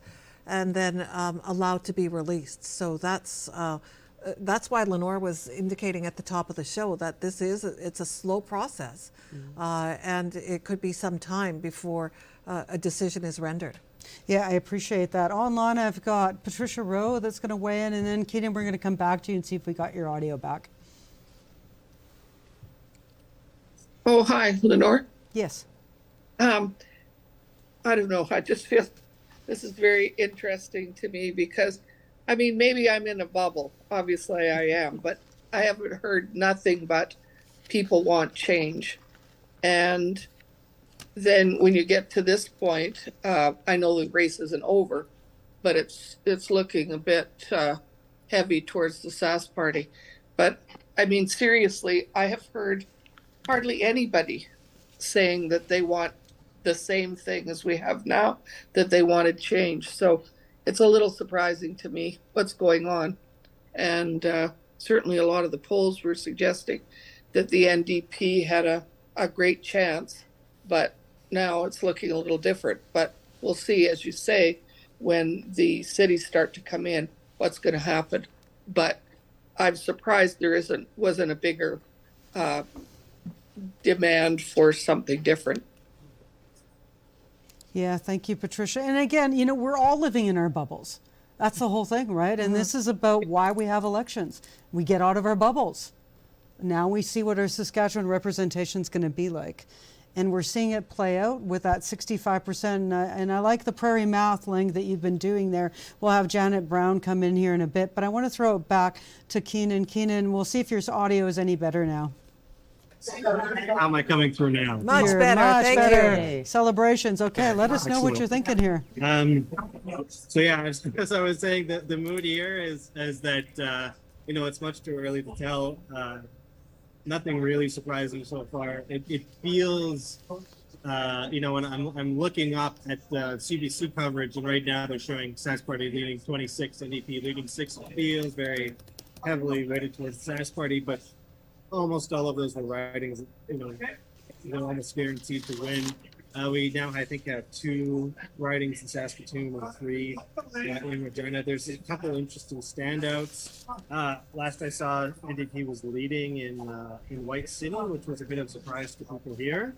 And then the Sask Party leading in Cumberland was also a surprise to people here. I think, in fact, someone I was speaking to couldn't even conceive that the NDP would lose Cumberland, and was at 10 out of 37 polls reporting. There's no guarantee that that's what's happening, but it is interesting to see how things are following them. Thanks, Keenan. Keenan Ashton joining us from Louis with the Political Studies Students Association, as we're getting sort of initial reaction to some of the numbers that are slowly making their way through here.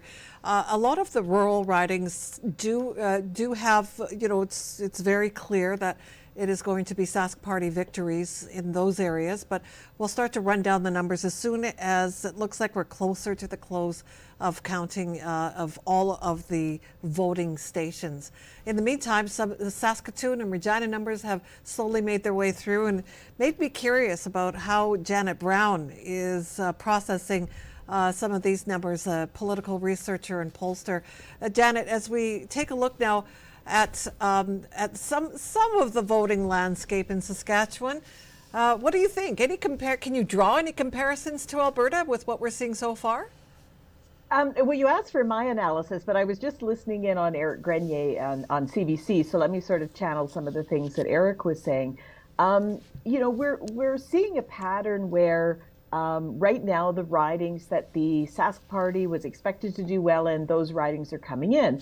But Grenier was pointing out that votes are down in all of those ridings. So yes, the Sask Party's still winning them, but not nearly by the margins that they won last time. So we do have a trend here that the Sask Party has definitely lost a lot of vote. And I think just because of the way the order these seats are coming in, I mean, it's looking like the Sask Party is trouncing the NDP. And also because the NDP got their hopes up so high for a victory, that I think it's kind of, I think it's covering up the fact that the NDP is making big gains here. And even if they don't form government. They're making big gains, and maybe they overplayed their hand by looking too confident in victory, and they're just going to lose the opportunity to celebrate that there is a big sea change. I know these numbers don't show it, but we're at 30 seats for the Sask Party already. They're in striking distance of getting a majority, but it's going to be a close election at the end of the night. And I think the NDP is going to have to fight hard to remind people in the morning that this was a good showing for them. And I think that's a very good point. I don't know if you heard one of our previous guests, Patricia Rowe, indicate that there was almost that disappointment in the rural reaction or the rural voting up to this point. But it almost felt like it was to have been expected, if you will. But the point that I wanted to raise, and likely you're the best one to raise it too, is the fact that the Sask Party did slip in terms of who was voting for them in rural Saskatchewan. My sort of astonishment in seeing other parties receive votes, like the Green Party and the Sask United Party, for example, receiving these votes and taking it away from the Saskatchewan Party. From what you've observed with other governments and other elections, is this how change starts to occur? Well, a lot of people have been talking to me about Alberta in 2015. And going into that election campaign, the NDP, their big dream was they were going to become official opposition, right? And they started the campaign with that wide-eyed dream that they were going to become opposition. But then we had this perfect storm in Alberta where the right was divided. We had a Progressive Conservative Party, we had the Wild Rose Party, and the votes on the right got split, and the NDP were able to come up the middle. And a lot of people were thinking that this election here in Saskatchewan was going to be like Alberta 2015. The big missing element here in Saskatchewan, though, is the right is not divided. So, when all these votes are tallied, I wouldn't be surprised if the NDP has a higher percent of votes than the Alberta NDP did when they won the election in 2015. But the electoral map and the conditions aren't quite right for them to take that. Even if they got the exact same vote as the Alberta NDP in 2015, the conditions are not right for them to turn that into a majority government. But back to the point of, yes, I think there was a lot of talk this election about time for change. And when we see these results, it may not be a change in government, but it's going to be a change in tone in Saskatchewan for sure. The other thing is people who want change are always the loudest people, and the people who are happy with the status quo, nobody, have you ever seen anybody standing on a street corner like holding a sign saying "I love the status quo"? It doesn't bring. Okay, thanks, Janet. We've got some updates for you in terms of seats. I'm going to run down just on what we know right now. Jeremy Harris in Meadow Lake, back in. Alana Ross, Prince Albert, Sask Party, Jared Clark, Regina Welsh, NDP, leading or close to, Sean Wilson, Kenora, Sask Party, Chris Beaudry, Travis Casey, and I think these are all Sask Party, Colin Young as well, Sask Party. I know James is looking at this too. I can see him online. Warren Kading, Melville Saltcoat, Sask Party. We've got Laurie Carey and Estevan Big Muddy, Kevin Weidman, Moosomin Sask Party, David Merritt, Wood River, Leroy Lalaberty, Athabasca, NDP, confirmed. Daryl Harrison, Sask Party, Terry Brom, Carrot River, James Thoden, Cutknife, Turtleford, and Doug Steele. These are Sask Party, Todd Goudry, Melville, Sask Party. So we also are seeing that Regina Pasqua, NDP, is there, and Sally Hauser will most likely win, and she's been a political pundit who went from the political pundit and behind the scenes to in front of it, so she's now in. We've got Everett Hindley and Terry Jensen of Warman, both ministers, and are leading. So all declared, so congratulations to all that, and NDP Mayor Conway as well, and Trent Weatherspoon. So those are the ones for there. So we're seeing the number sitting at that 30 to 12 right now. I'm going to throw it to Lang because I know he's keeping his spreadsheet there. But Lang, what else are you seeing on your end? And then I want to throw it to our panel here in studio. Yeah, I think as things are coming in, I'm still seeing percentages of I love how you called it prairie math. That's just such a perfect word for it. Still sort of in the mid 60s to the mid 20s. But, as mentioned by others, as the urban ones come in, that'll be interesting. I guess the one thing I'll point out as well is, there is an appetite for change, and we are maybe seeing, certainly if there are improvements for NDP, but not a victory, it might be hard to take, but that is still a victory for that particular party. But that appetite for change, when people got into the ballot box, did they actually say, okay, yeah, I'm doing the change, or maybe not yet, or maybe not, So there's always that alignment of, the polls are really like, polling is a forecast. It's the weather prediction, right? So it's not like the exact thing, because there's other things that can affect what happens as it comes right up to people making the decision. And asking someone what they're going to do in the future is always a tricky thing, right? I'm also getting something here, Lang. Sorry about that. I'm trying to do multiple tasks at one time, but I appreciate what you're sharing, because the prairie math and the percentages are holding, but yet there's so much differentiation in that prairie math. It doesn't tell you all the movement that's taken place within that big blob of those percentages. And I think that's what we're going to be doing, is really looking at that and going, what does this now say about now? And what we're about to also see is further results in the urban. Yeah. But also, what does this set up for 2028? There's a curiosity, because we already know that camps are going to 2028. Who's going to be there? Who by that time will have left? Who else new will be coming in?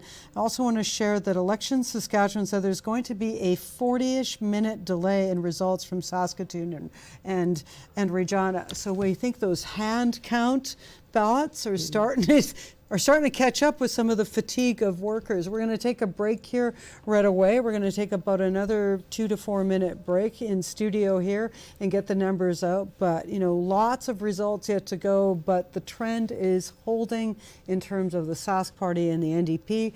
And we also see the shaping of rural and urban. So thanks everybody for tuning in here at Rogers, and thanks for tuning in with Voice of Saskatoon and Civically Speaking, and all of our panel guests. We're going to throw it back to you right after break. That's I'm Randy Shabilo, host of Connect on Rogers TV. Tune in each week as we interview about issues, initiatives, and ideas that matter to our community. Hi, I'm Michaela. I'm so happy to have these prosthetic legs. I wear them every day so I can do all the things I love to do. I like to hike, skate, and do gymnastics. Because of your donations, LAMPS is able to give me these devices. When you donate, you help kids like me. Thank you.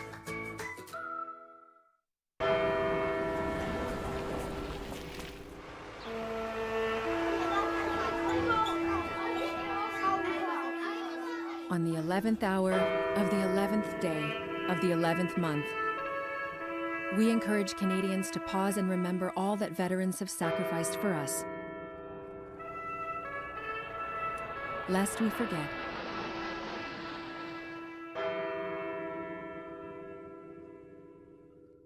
When I was diagnosed with Guillain-Barré syndrome, I was deteriorating in front of everybody. All my life I lived with sickle cell. I went through a tragic crisis that put me in a coma for 3 weeks. While I was in there, I received a lot of blood to put me in a healthier state. I was given the plasma then through IVIG. Even though that happened so long ago, it still has a massive impact on me today. Thanks to donors, I can live another life. Because of you, I will be seeing my grandchild. For me, it all started here. I do my best work here. Scores! Oh my goodness!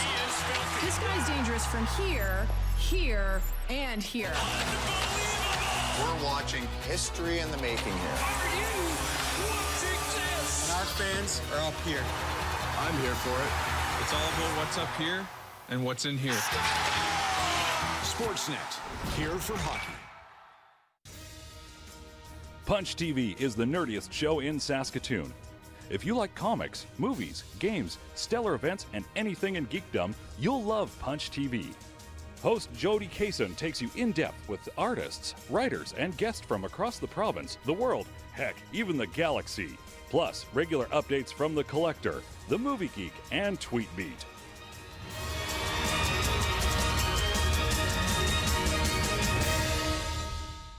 When I arrived in Canada, there were not many women who looked like me. Not everyone was welcoming.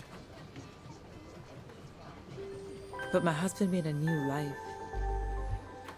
here in this distant country. And I thought here I could belong. And many others could too. As the years went on, our town flourished. Our community worked together and took care of each other. Our children grew up with a true sense of belonging. Here in Baldi, we built our home, and we wanted others to do the same. Established by South Asian immigrants in 1917, the mill town of Baldi, British Columbia was one of Canada's first inclusive multicultural communities. We invite you to play What's My Line? Welcome, Mrs. Baker. Those folks over there need to guess your extraordinary occupation. Are you an entertainer, Mrs. Baker? Yes. Do people come to watch you perform? Yes. Do you travel for work? Yes, I do. Do you ever wear a special type of costume? Yes. Is your job, physical? Yes, indeed. Are you a member of a team? Yes. Are you a professional baseball player? Yes, I am. Created during the Second World War, the All-American Girls Professional Baseball League included 68 Canadians. One of its brightest stars was my mother, Saskatchewan's Mary Bonnie Baker, a pioneer for women in sports. Donations to the War Amps have a lasting impact on amputees. Today, your support gives them the artificial limbs and resources they need for everyday activities and learning to live with amputation.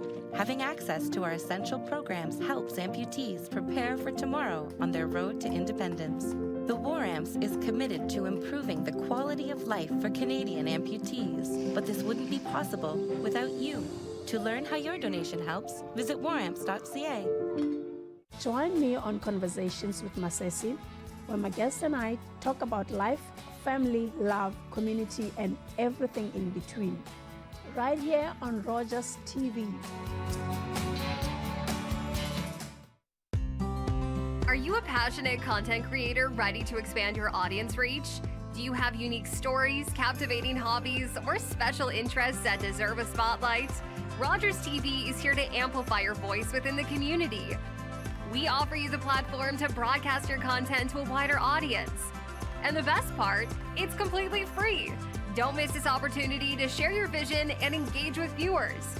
Find out how Rogers TV can transform your content journey today.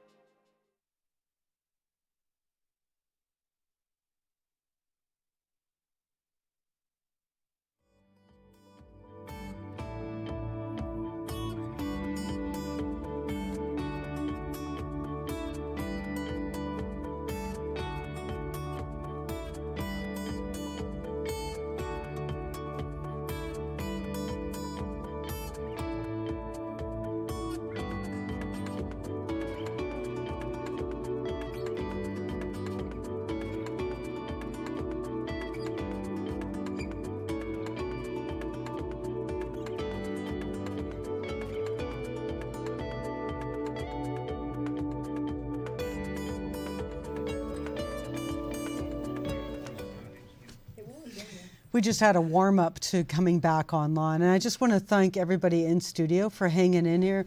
To all of our online panelists who are able to hang in here, we're almost at 10 p.m. We know that there is a delay in the hand-counted ballots that are going into the boxes. We hope they come out the other side. We get those results tonight. But most importantly, we want to thank those of you that are tuning in, both online through the YouTube feed that is going into the Civically Speaking Facebook site and the Voice of Saskatoon. We together host the show. Anika was here with us. A couple of other colleagues that can't just because of the declaration. They are also public servants. They are volunteers for this show, but as public servants, they're not able to be with us on the show. I just want to acknowledge that. That's Rashid and Ajura. And so thank you to both of them because they are instrumental on the show. I also want to give a shout out to our camera people, Noam and Shashandra. They are sticking in with us all night, and they are also volunteers, and it's just a credit to both of them for not just taking an interest in volunteering on the aspect of video and audio, but also in the politics of it all. And we've actually had Noam in front of the camera, and at some point we're going to pop you on camera, just so you know that is going to happen tonight. But the jackets start to come on, the tie comes off for Randy, and all that sort of stuff. I want to throw it back into the studio, and then we're going to go online with our online panelists. So just starting in studio, Sarah, you've got the computer right next to you. What are you seeing there on your laptop right now? I'm just looking at White City Capel, which is being very hard fought. That's a new riding that was kind of was formed in 2022, so no incumbents in that one. And NDP were leading it, and then the Sask Party are leading it by quite a margin after a few boxes. And now it's kind of, within 150 votes, so it's going to be interesting. Oh, I went to get pizza. So we're going to get a rerun on that. But while Sarah is pinning herself in with her mic, Randy, your thoughts just on what you've been seeing so far? Well, it's interesting just with what has come in. If we look at Saskatoon Meewasin, going off memory, sorry I don't have notes, but if we go back to Frank Cornell and Serge Leclerc, Ryan Miley, these have always been a tightly fought seat, and it's no surprise to see what's happening and happen there. Keith Jorgensen in Saskatoon Eastview, Francis Kreiser and Matt Love. That'll be interesting to watch as that seesaws back and forth, Matt as the incumbent. For Saskatoon Centre and Saskatoon Riversdale, selfishly speaking as an executive director for the Riversdale Business District, always had that link with the NDP MLAs in that area, and recently with the Sask Party candidate who's retiring from that role, Marv Friesen. So I look to see what's happening around the rural areas, and some of those seats I myself was in Saskatoon Stonebridge, lived there for 20 years, but now I'm in Dakota Arm River. So not having moved, but my first thought was, what do I have in common with someone north of Moose Jaw in this massive constituency? So I think there's a lot of us that, with the boundary changes in these constituencies, are looking for some commonalities.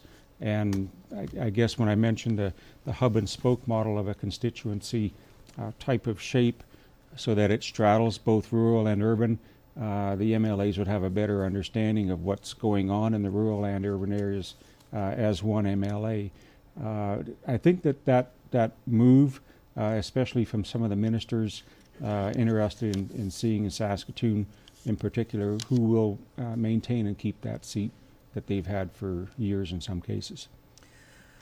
Let's look at some numbers that are starting to come through in Saskatoon. But again, just as a gentle reminder, if you're just joining us now, just before 10 p.m., the counting has slowed, if not come to a complete halt in many ridings in Saskatoon. And so we are literally seeing zeros on the screen in many of the ridings in Saskatoon. Saskatoon-Nutana, Saskatoon-Riversdale, Silver Springs, Southeast, Stonebridge. We are getting no results at all from there. However, we are seeing some ridings that are seeing some numbers. So Saskatoon, Churchill, Wildwood, for example, sees an NDP lead. That riding sees Keith Jorgensen and Lisa Lambert. And the NDP at this point right now, with only 3 of the voting stations reporting, sees an NDP lead, 643 to 464. Saskatoon Eastview, 3 of the voting stations reporting, 476 for the NDP to 407. And again, for the Sask Party, and this is Matt Love and Francis Kreiser of the Sask Party. So, Lenore, we are seeing some numbers, but they're slow, very, very slow in Saskatoon. Well, and you've got it right. I mean, but there are a couple ones. Keith Jorgensen, that was predicted that was going to be tight and that the NDP had a chance there. So not surprising to see that. Matt Love and the Sask Party and Eastview being this close, it's still early on, but I think, you know, again, 3, people are giving the lead to that. What I want to go back to is Regina. Sally Hauser that we talked about earlier, if she does hold her lead, it would be a major upset against Jean Markowski. I just want people to know that that might be the first kind of sign of what might be in terms of some of those nuances that we're seeing. So we're still looking at a trend line, very strong trend line, 31 leading in or declared by the Sask Party, 13 by the NDP, but we're starting to see movement on this. Regina Pasqua is also close. So, I mean, we're starting to see some of those shifts here. And so, you know, with that, I want to go, Shauna, you know, you've been sitting here quiet for too long. So it's time to kind of hear from you. What's going through your mind as you're hearing this, and let's let people know what your role is now. You're in a hotbed seat with Saskatoon's downtown, you know, business improvement district, and you've got your colleague here from Riversdale, the other improvement district, the two kind of anchors of that. And I know in shows to come we'll be having your other colleagues from the other bids. What's your thoughts so far? Well, I mean, right now, I guess it's looking to see what's going to happen in Saskatoon. Downtown, I mean, obviously we have a lot of issues that we are faced with that do have some provincial reach, and definitely want to see where, you know, the leadership is there. I mean, that's a concern for our business people, our business community. And I mean, it's not any different than any of our other areas here in Saskatoon, and our business leaders that are sitting at this table right now, is to see where and who gets in. And I mean, if it is the party that's there, Sask Party, then, you know, I think that this is an opportunity for them to listen and step up and look at what's going on. And I mean, again, we're rural, urban. Our issues that we have right now, all of us as a province want to move forward. There is, I think it was Monica that was saying that, you know, really need to listen to the small business right now and all the industries. I know I have friends, I have family that are in retail, that are in restaurants, that are in hotels, and right now it's a struggle. It's a struggle to stay open. It's a struggle to pay their employees. If you look at the employees and those employees that are voting right now, those are the voices that need to be heard. Yeah, thank you for that. I'm going to throw it to Christina because she's got some really good updates on results coming in right now. Now some Saskatoon numbers are coming through, and it looks like we're seeing far less zeros. They heard me complain, Lenore, and we're seeing some numbers. So let's just start at the top of the Election Saskatchewan site here. In Saskatoon Centre, again, 5 of 11 stations reporting 460 to 282 NDP for the NDP. And this is the riding with Betty Nippy Albright and Dale Hrinyuk of the Saskatchewan Party. The Green Party has registered some numbers in that with 21 right now of voting stations reporting, of the 5 of the 11 voting stations reporting. Saskatoon Chief Mr. Wasses sees an NDP lead, 583 to 451. And that's the riding of Don McBean of the NDP and Parminder Singh. And Saskatoon Churchill Wildwood, some big numbers here, 1,575 for the NDP to 1,337 for the Saskatchewan Party. Saskatoon Eastview is reporting 476 to 407 for the NDP. Saskatoon Fairview 218 to 139. Meewasin is still stuck at 42 to 43. That's 42 for the NDP and 43 for the Sask Party. In Nutana, we can see Erica Ritchie with a very big lead over her rival in that, Mumtaz Nasib, 513 to 226. Stonebridge is seeing some numbers here, and that is, Darcy Warrington of the NDP running against Bronwyn Iyer of the Sask Party, and those numbers now 349 to 203. University Sutherland 428 for the NDP, 217 for the Sask Party. And let's see, Willow Grove is also reporting now as well, 166 for the NDP. Oh, some other numbers just popped up, 150 for the Sask Party. These numbers that popped up, Westview, 5 of 11 voting stations reporting there, 525 for for April Chief Calf, my apologies, against the Saskatchewan Party, David Buckingham. Again, those numbers in the Westview, 525 for the NDP, 502 for the Sask Party. Some pretty tight numbers to start things off, Lenore. There is. I mean, one upset that could be is Lisa Lambert, and with Keith Jorgensen, we've said that earlier. That's still, he's coming out on the lead. If that holds, that would be one. Regina Wascana Plains, that's another one, and that is where Christine Tell is, and the NDP Blakely has a lead on that, and so that's in Wascana Plains. That's another one, Christina. In Regina Rochdale, the NDP has a lead there with 6 of 11 stations reporting. And that is Joan Pratchler running against the Sask Party's Laura Rose. So 1683 to 1439.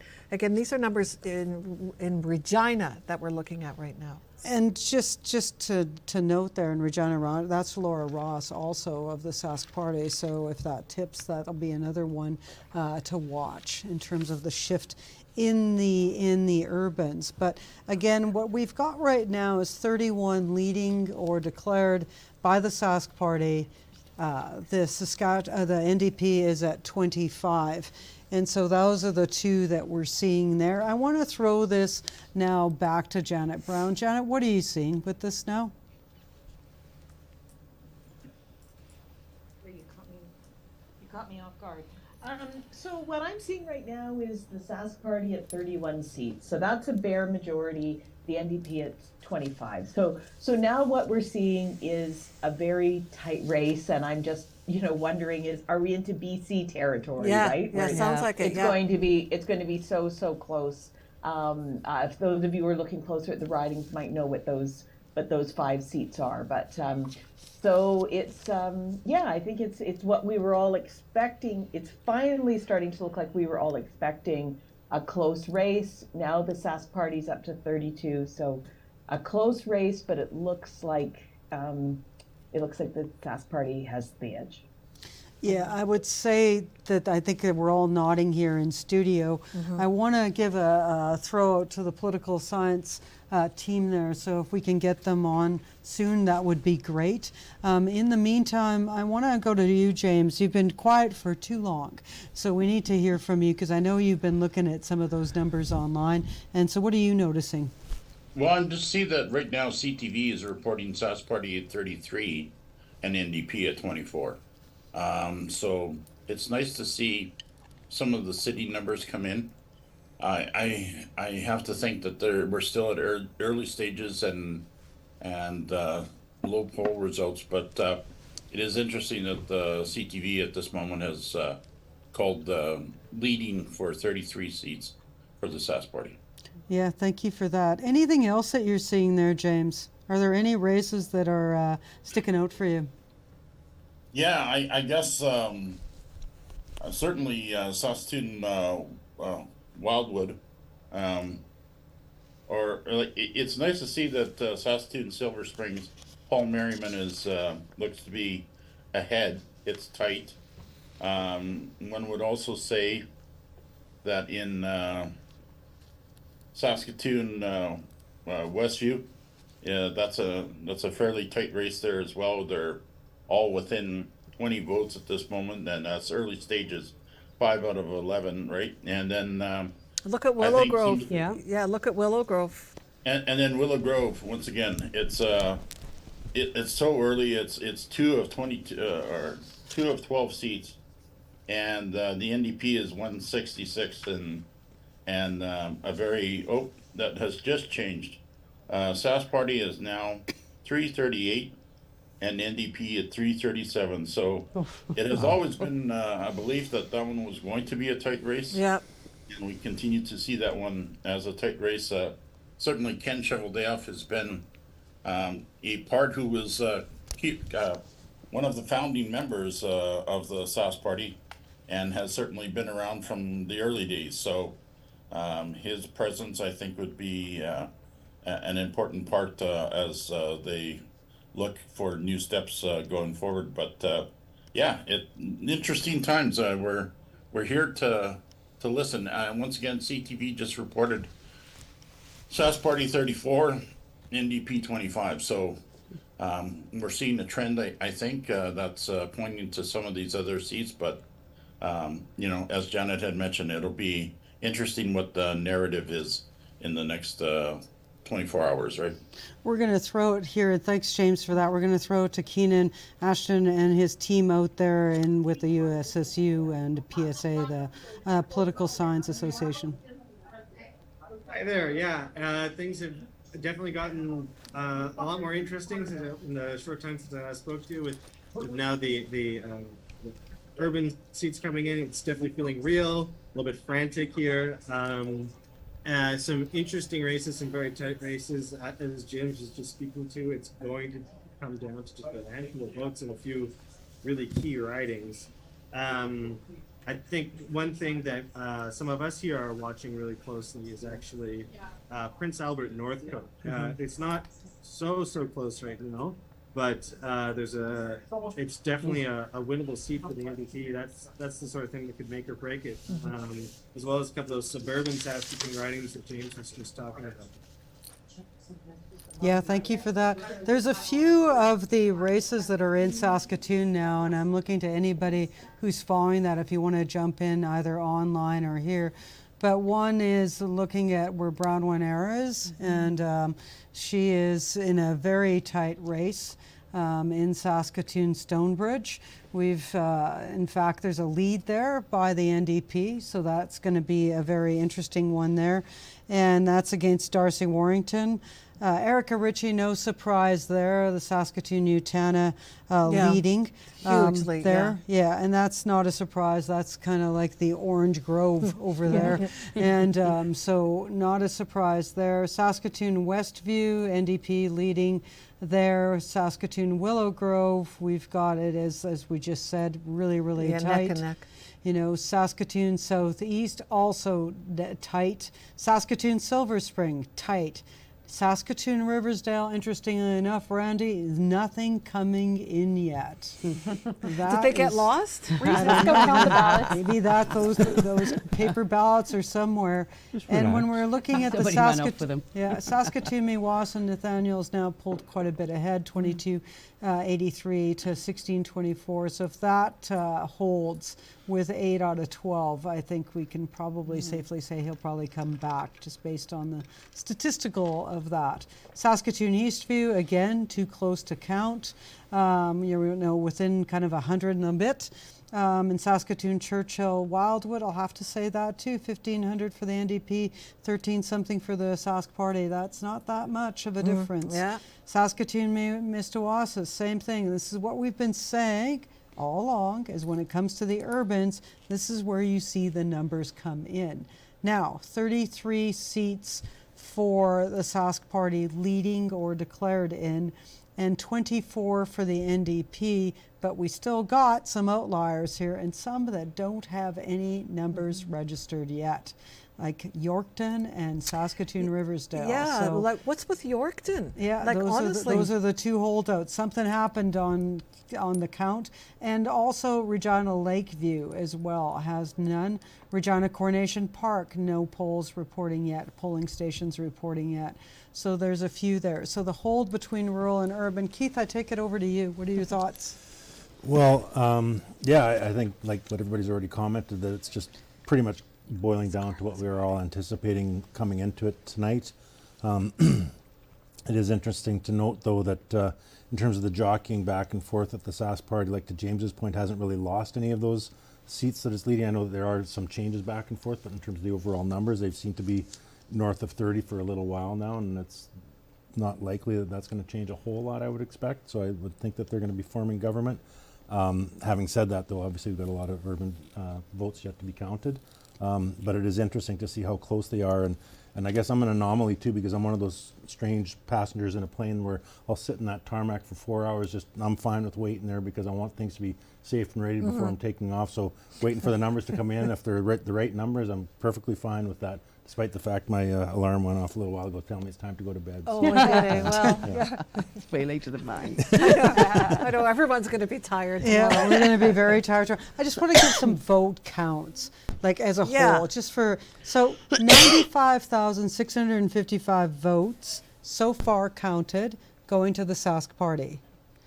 Saskatchewan New Democrats, 52,150 votes, 32% of the votes that came in. Saskatchewan United Party, we've got 7,991 votes coming in. In the Saskatchewan Green, we've got 2,700 votes that came in, 2,702, so 1.7. Buffalo, 1,809 votes. Progressive Conservative Party, 1,362 votes. Independent, 181. And the Saskatchewan Progress Party, for those of you that don't know this, that was the Liberal Party rebranded. Wonderful brand. Into the Lollipop, 97 votes, less than 0.1%.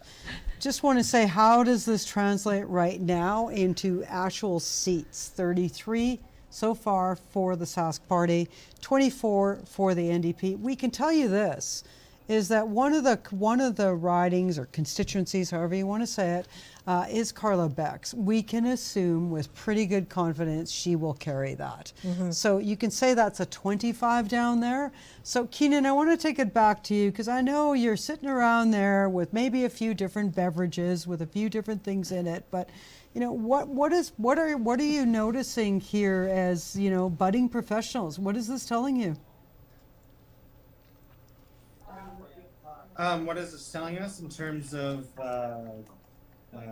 sorry, I need a little clarification on this. Oh, I was leaving it so open-ended, and I wanted to see what you would. I wanted to see what you were going to lead with, but you know, in terms of this, is that it's holding in the way that we kind of have talked around before the show and during the show. Is there anything yet that you will see coming that might surprise you, or something that you're seeing is building what you thought you would see? Are the trends holding for you? Yes, I'm looking at the popular vote. I'm a little surprised. I thought it was going to be closer. Again, plenty of polls to come in.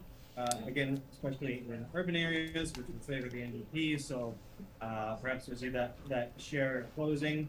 You know, in addition to Regina Lakeview, Carla Beck's riding, I think Saskatoon Riversdale, which hasn't any polls report, I think that's a pretty safe seat for the NDP. But yeah, it's definitely a statement to me that the polling, the more recent polling that sort of came out over the weekend slightly overestimated the NDP's chance, but it's definitely the most competitive election I've had in a long time, and that did count. Yeah, thank you, Keenan. Back to Christina.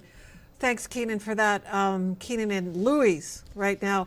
Let's stay in Saskatoon and speak to one of our guests, Patricia Rowe, who was with us a short while ago and indicated, you know, some disappointment in the numbers, Patricia. But now we're seeing this movement in Saskatoon with some of the voting stations reporting, and just really curious. We've got a few tight races in some of the in some of the ridings. Your thoughts? Very interesting. I just noticed that Ken Cheveldayoff was, at the last I looked, up by only 1 vote, which is pretty interesting with a newcomer from the NDP. And I also noticed that Bronwyn Eyre is not doing as well, and Nathaniel Teed is up. So some interesting results, and it's starting to balance out a bit more, which I'm pleased about. And we've still got a long way to go, but interesting times. I don't know what else to say, but we thought it might be a bit different, a bit stronger for the NDP in the rural areas, but certainly in the cities where I think people are expecting that's going to go majority to NDP. So we'll see how it pans out, but I'm feeling better than I was. I want to throw it to Janet Brown again. Janet, I know you're doing some number crunching there. What are you seeing now? Actually, I'm just kind of making jokes with people with my friends. Well, that's honesty. Wait, you I don't like have that. to tell the truth. Oops, you're muted. But I'm going to give a shout out to James. We were talking over the weekend, and these numbers are looking very close to what he predicted. I think he said 34 seats for the Sask Party in the end. So. Yeah, I think, I guess it's the whole narrative tonight, right? This is a good night for the NDP, but it doesn't feel like a good night because they got their hopes up about a majority. I think Scott Moe and Premier Edie and British Columbia are going to have a lot to talk about, right? They had a firm hold on government. They lost a lot of support. They eked out a win, but I think when the dust settles, we're going to be talking about how long does Moe stick around? What does this do for his leadership? So it's just shades of BC. It really just feels like deja vu from a week ago. Yeah, that's very interesting. We are starting to see those results still hold in terms of it's 33-24 right now. We know that Carla Beck is, going to have her seat. Saskatoon, Riversdale, Randy, your thoughts there? Who's going to take that? I would like probably to say that in lieu of it being an open field, it would probably swing back to the NDP with Kim Beckner. All three, Naomi Hunter has been on the street with her business for years, very solid contender, very interesting person to talk with as well. One that I am paying attention to is Don Morgan's former riding, Saskatoon Southeast. Again, an open field, and how that will come into play with a newcomer of sorts. And I think it's important to notice, and thankfully we have the photos with the names as well, the visible minorities and people of color who have stepped up to let their names stand and really show that we are a diverse community. That I don't think a lot of us remember that being the way that we're seeing it tonight. So it's great to see. It's an excellent point. When we I do think the diversity. Saskatchewan Party specifically needed that because it was becoming a sea of white men. So I think that's an important thing to see. Yeah, I think we still got a ways to go, but it is nice to see that representation, particularly in the largest city in our province. And we now have to make room as well for our Indigenous peoples and see where we go there. I mean, we look to Manitoba, what happened provincially there with a premier who's Indigenous, and it's going to be interesting to see what it is. Right now, we're looking at Saskatoon Stonebridge on screen with you, and Darcy Warrington leading there. Tajinder Garwal, who has run a few times as the NDP candidate, has got only 3 polling stations so far, but it's got a bit of a commanding lead. Saskatoon Westview, that went too fast. Saskatoon Stonebridge with Darcy Warrington is holding over Bronwyn Eyre right now, but again, these are really early in the polls. David Buckingham and April, Chief Calf, and I know James and I offline had talked about this could be another one where it might be very tight right to the end. Before David Buckingham, this was kind of Eric Klein in there as well, and a few other folks and was the NDP, then went to David, and that was actually, that was our leader of the party, NDP, that lost out, Cam Broughton, that lost out to David Buckingham. And so to see it maybe going back to an NDP wouldn't be surprising. Again, if it holds the way it is, we're looking at a 33-24, but I'll give it over to James. James, you get this now. What do you think is going to end up with the numbers at the end? Yeah, as I say, I kind of like that 34 to 34, yeah. 6 number. I do think certainly I was noticing that I think Bronwyn Ayre was in tight. We saw a lot of non-typical NDP supporters supporting Darcy on his efforts. I tend to think that it was well understood that we saw people from the Saskatchewan Bar Association that were lending themselves to Darcy's campaign there. And so that one was kind of one of those ones. I think when I look at Chevy's riding in Saskatoon and Willowgrove, it might be a victim to a certain degree of just demographics. And in his riding, he probably has a lot of nurses and teachers living in his riding. And so therefore, it kind of follows into that representation. You know, the one thing I did also want to bear witness to was as Randy made reference to how many people of color and ethnic minorities had found themselves represented in the Sask Party. I was rather, I thought it quite an eye-opener to look at how many teachers who are actually running for the NDP. And I feel that sometimes when you have a overly weighted representation, I don't know if it necessarily gets you that reference back to the community itself, right? So that was a strategy I think that they employed, that they found comfort in.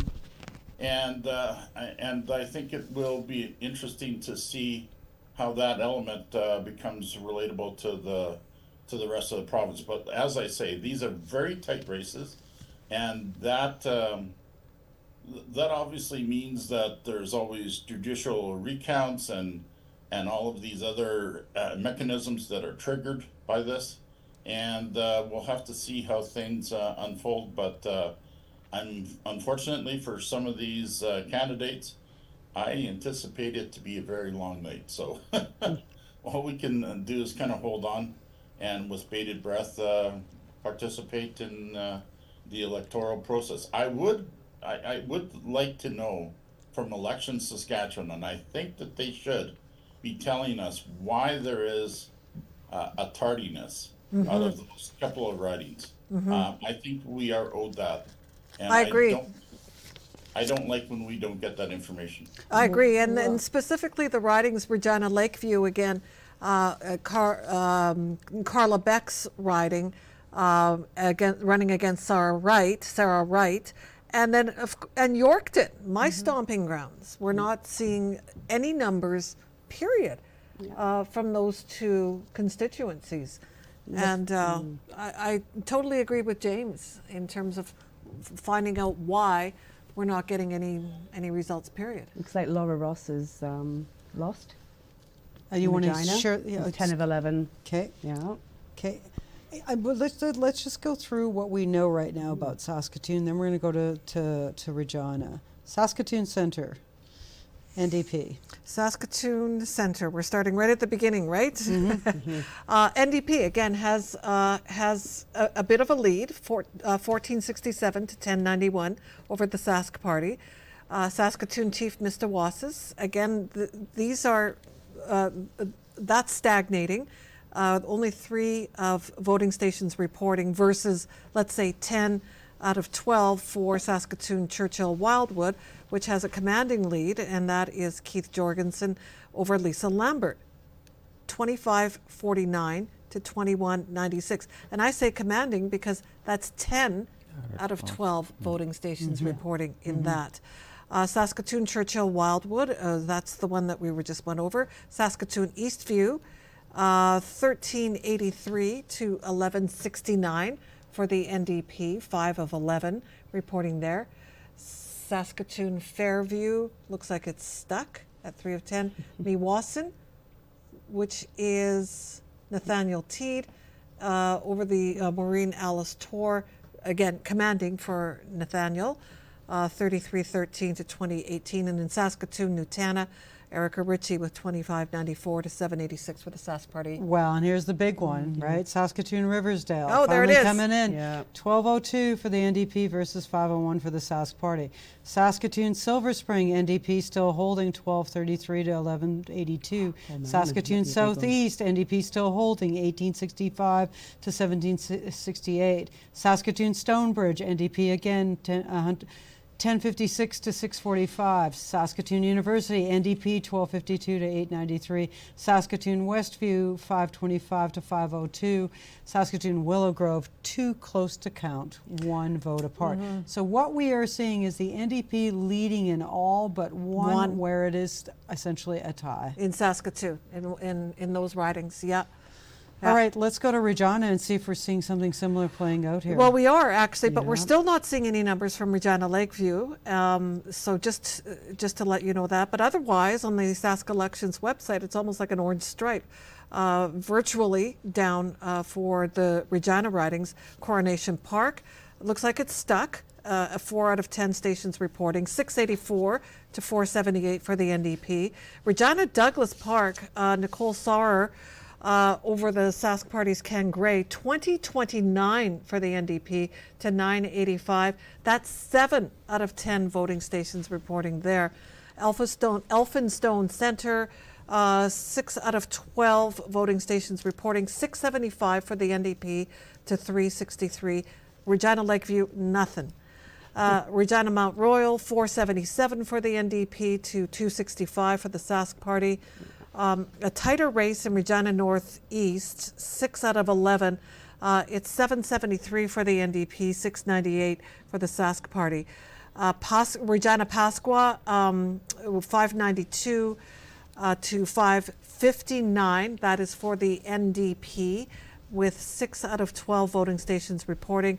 And Regina Rochdale is seeing a tight race there. With 39.53 for the NDP to 34.24 for in Regina Rochdale. Okay, and then going on to Regina South Albert, you've got the NDP by quite a bit, 1,800 and some to 904. 46, Regina University, 878 to 680. Regina Wall Shakers, 1,886 to 1322 for the Sask Party. Regina Wascana, close, within 20 votes. Yeah, but it looks so. like it's stuck again. Yeah. Those ridings are stuck. Here's where it starts to get interesting. Prince Albert. I just want to go there. Yeah, We've put 2 on here that we need to be following. Prince Albert Carleton, Sask Party leading 1,124 votes to 916 for the NDP. That's only 3 out of 10 voting stations. Prince Albert Northcote, even closer. 1,005 for the Sask Party, 972 for the NDP, 7 out of 14. So just at the halfway point, it could swing either way. This has been by both. Nicole Rancourt had it, then Alana Ross, and it could go back and forth. I want to go to, so if we look then at Moose Jaw, same thing here. We've got 2 seats we need to watch. 1998 for the Sask Party to 1066 in Moose Jaw North. That'll probably hold at 5 out of 11 voting stations. But Wakamo 617 for the Sask Party to 475 for the NDP out of 4 out of 12. We got some tight races here. Yeah, and what I was trying to indicate is how the Sask United Party in the Moose Jaw, the Prince Albert, have been playing a role in terms of cutting into leads here, you know, with 100 votes here, 100 votes there, 70 votes here and there. And it makes a difference, you know, in terms of what we're seeing now with these tighter races. That's right. That's right. Anyone want to weigh in from the online panel? We're going to take a break here right away, have a stretch break, let everybody out there listening have a stretch break too, and then we'll be back. Any final thoughts before we go to break? I'm looking forward to seeing what the numbers are when we come back after that pizza. Okay, let's have a break here, and we'll be right back. Remember. Christine, tell I'm Randy Shabilo, host of Connect on Rogers TV. Tune in each week as we interview local leaders about issues, initiatives, and ideas that matter to our community. Hi, I'm Michaela. I'm so happy to have these prosthetic legs. I wear them every day so I can do all the things I love to do. I like to hike, skate, and do gymnastics. Because of your donations, Ramps is able to give me these devices. When you donate, you help kids like me. Thank you.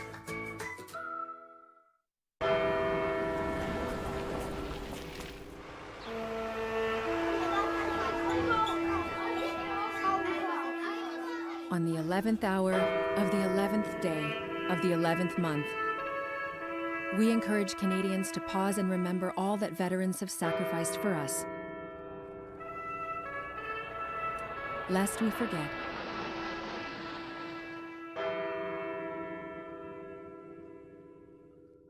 When I was diagnosed with Guillain-Barré syndrome, I was deteriorating in front of everybody.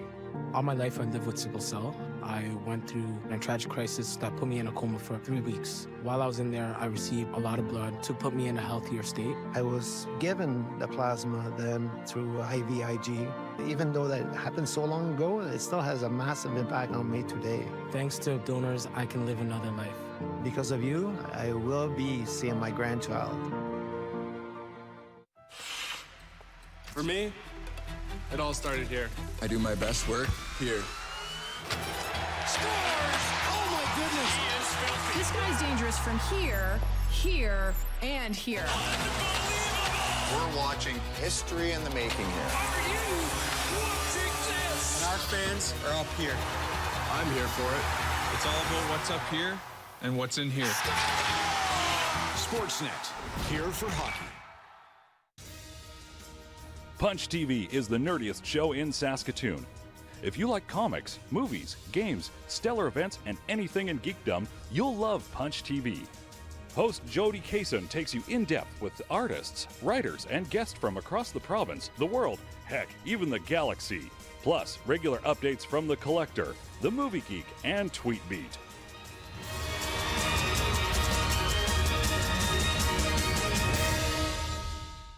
When I arrived in Canada, there were not many women who looked like me. Not everyone was welcoming. But my husband made a new life here in this distant country. And I thought here I could belong. And many others could too. As the years went on, our town flourished.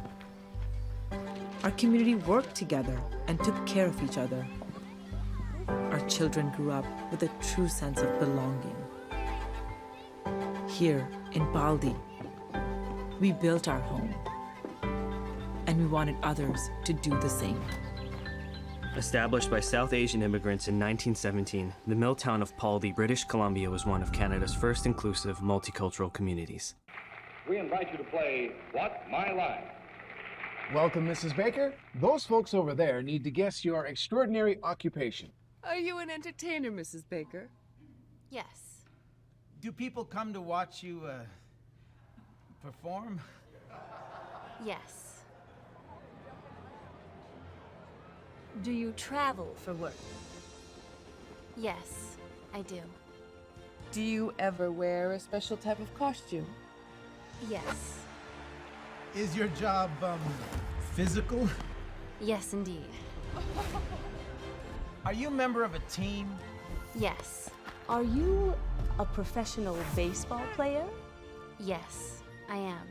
Created during the Second World War, the All-American Girls Professional Baseball League included 68 Canadians. One of its brightest stars was my mother, Saskatchewan's Mary Bonnie Baker, a pioneer for women in sports. Donations to the War Amps have a lasting impact on amputees. Today, your support gives them the artificial limbs and resources they need for everyday activities and learning to live with amputation.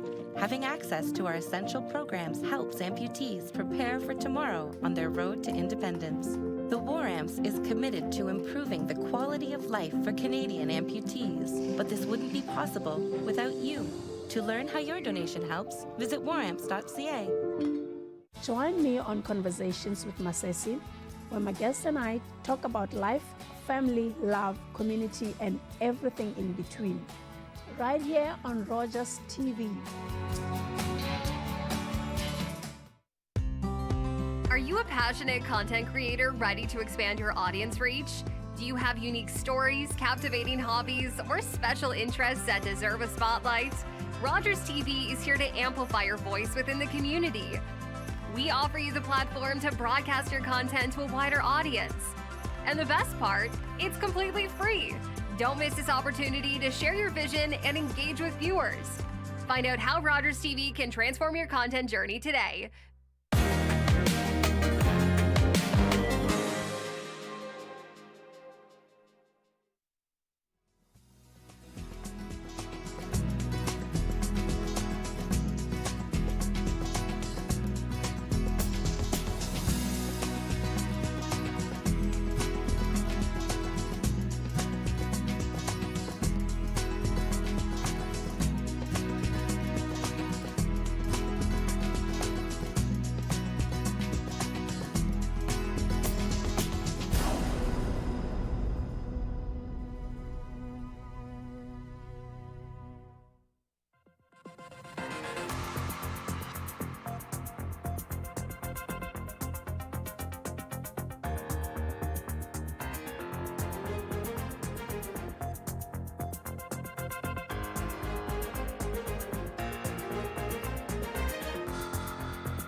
Thanks so much, everybody, for staying with us. It's 10:40 p.m. and it is a race that is showing up like we thought it might. Mm-hmm. It's showing up with the rural going to the Sask Party and the urbans going to the NDP. We've got two orange stripes that are taking place in Saskatoon and Regina right now. I'm going to throw it to Sarah because she's going to be able to tell us who is being declared by election Saskatchewan. Oh my goodness, I got my focus on Saskatoon. Okay, well we have 12 of 12 calls Saskatoon Mewasan. Congratulations to the incumbent Nathaniel Teed. Regina Rochdale has been a switch from Laura Ross, a long-time MLA, now gone to NDP to Joan Pratchler, and you know, good 600 votes. So that was quite big. Going back into the cities here, Saskatoon, Churchill, Wildwood. It's looking like it's going to be Keith Jorgensen. Lisa Lambert is behind in 10 of 12 called. And Regina Walsh Acres. Looks like Jared is going to do that. He's well ahead with 10 of 12 called there. Saskatoon Centre, no surprise. Congratulations to Betty, who's been re-elected. Regina Douglas Park, again, well ahead. 8 out of 10, Nicole Sorer, of course, who was the interim leader previously. Regina Coronation Park, 2,500. So again, that's looking at 8 of 10. That's looking pretty safe there. Regina South Albert, I mean, there's no contest. It's definitely NDP. Regina Northeast, this is a close battle right now. Moving into Saskatoon, Silver Spring, neck and neck, 2,465 each. So Ken must be biting his nails right now. Saskatoon Riversdale, Fisher back to NDP. Kim Breckner, first time, won the nomination, young lawyer. Congratulations to her. Saskatoon and Tanner, Erica Ritchie, doing a great job absolutely there, and overwhelming victory. Saskatoon, Stonebridge, you know, I would say Darcy has it, 8 of 12. Regina, Wascana Plains is a close call. Regina University, also a close call. Yorkton, that was one that was kind of up for tossing, but it looks like they're making their themselves known to be Sask Party, because I know that was kind of one they were talking about previously. Yeah, so there's going to be quite a bit of a shift. Oh, huge shift. Yeah, lots of portfolios, major cabinet portfolios. And how do you get representation in an urban when you have nobody sitting there from the potential governing party, if it holds true to what it is right now? I want to go to two more cities because I think these have bearing, and I want to go to Yorkton. We now know Yorkton has pretty handily getting a Sask Party representative back in at 2,642 to 1,635. But here we go. Let's go to Prince Albert. This has gone back and forth. Carleton will hold with the Sask Party, but Northcote, we got 11 of 14. Let's see what those three last voting stations tell us. 2326 to 2185. It's like deja vu for them. We'll see who gets in, Nicole Rancor or the other, and that will be interesting to see what plays out there. In Moose Jaw, where we thought there might be some tensions, the Moose Jaw North Sask Party declared, we could say, 7 out of 11, but I think that's going to hold. Moose Jaw Wakamo, 1423 to 1060. That probably will hold at 7 out of 12. So we're looking at Moose Jaw staying in the Sask Party zone. But Prince Albert could shift, Yorkton won't. So it comes down to our two big cities could be the orange bands playing away in a big green swath, you know. And so this is going to be really, really interesting going forward in terms of what does that mean? How do you shape a cabinet? How do you shape representatives? Do you start looking to the opposition to maybe fill a seat or two because you want and see the need for that? That would be innovative. Let's see. We talked earlier about, you know, the polarization. Does this give some humility to the sides of the governing party who've been there for 17 years? Does this inspire the opposition to say, what do we need to do to break through in rural? Because it's obvious their message hasn't broken through. So I think there's a lot for us to think about here. I want to throw it back to Christina, and then we'll go to our online. Yeah, and let's do that. I just want to remind people of some of the ridings that we are following quite closely here. And if I'm repeating anything, my apologies here. But we'll go back into, let's see, Saskatoon Westview with 5 of 11 voting stations reporting. We don't have a lot here, but we are seeing an NDP lead with April Chief Calf there. Saskatoon Southeast, 6 of 11 voting stations reporting.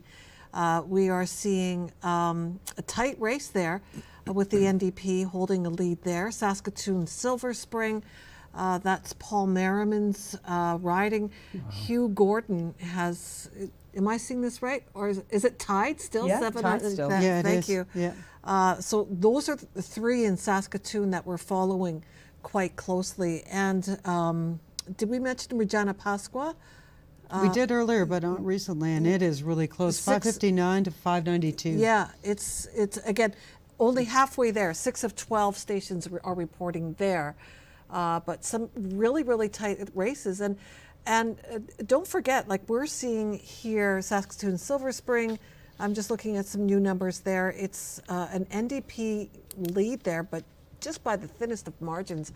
And that's Paul Merriman's riding. So, you know, wow. Some very interesting numbers that are cropping up. Okay, Lenore, throw it to the Zoom.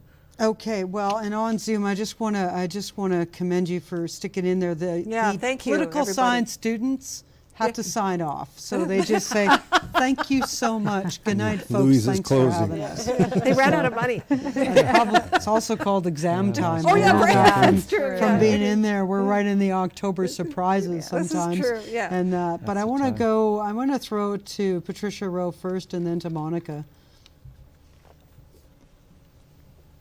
Oh, you're on mute, Patricia. Oh, we're having some sound issues with you. We'll come back to you. No, we got it. There you are.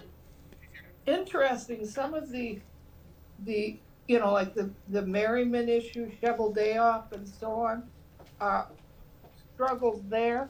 But then the people who there seem to be the most concern about in health and education are handily reelected. So interesting how these things are going, and it looks like the NDP is going to be a serious opposition, and that means maybe some working across the aisle, and maybe listening to people that aren't in your bubble. And I think that's a big thing. As they keep saying, we've probably got more in common than we have against each other, and I think that maybe this will bring some change there. I'm hopeful that people will start talking to each other. Yeah, we're just getting a feed here that Erica Ritchie just declared as elected, and no surprise there. Her gain was very large, and we'll see that coming through. Monica, I want to go to you. You've been quiet for quite a while here. And what are you noticing here? And thanks, Patricia, by the way. Monica, what are you seeing here?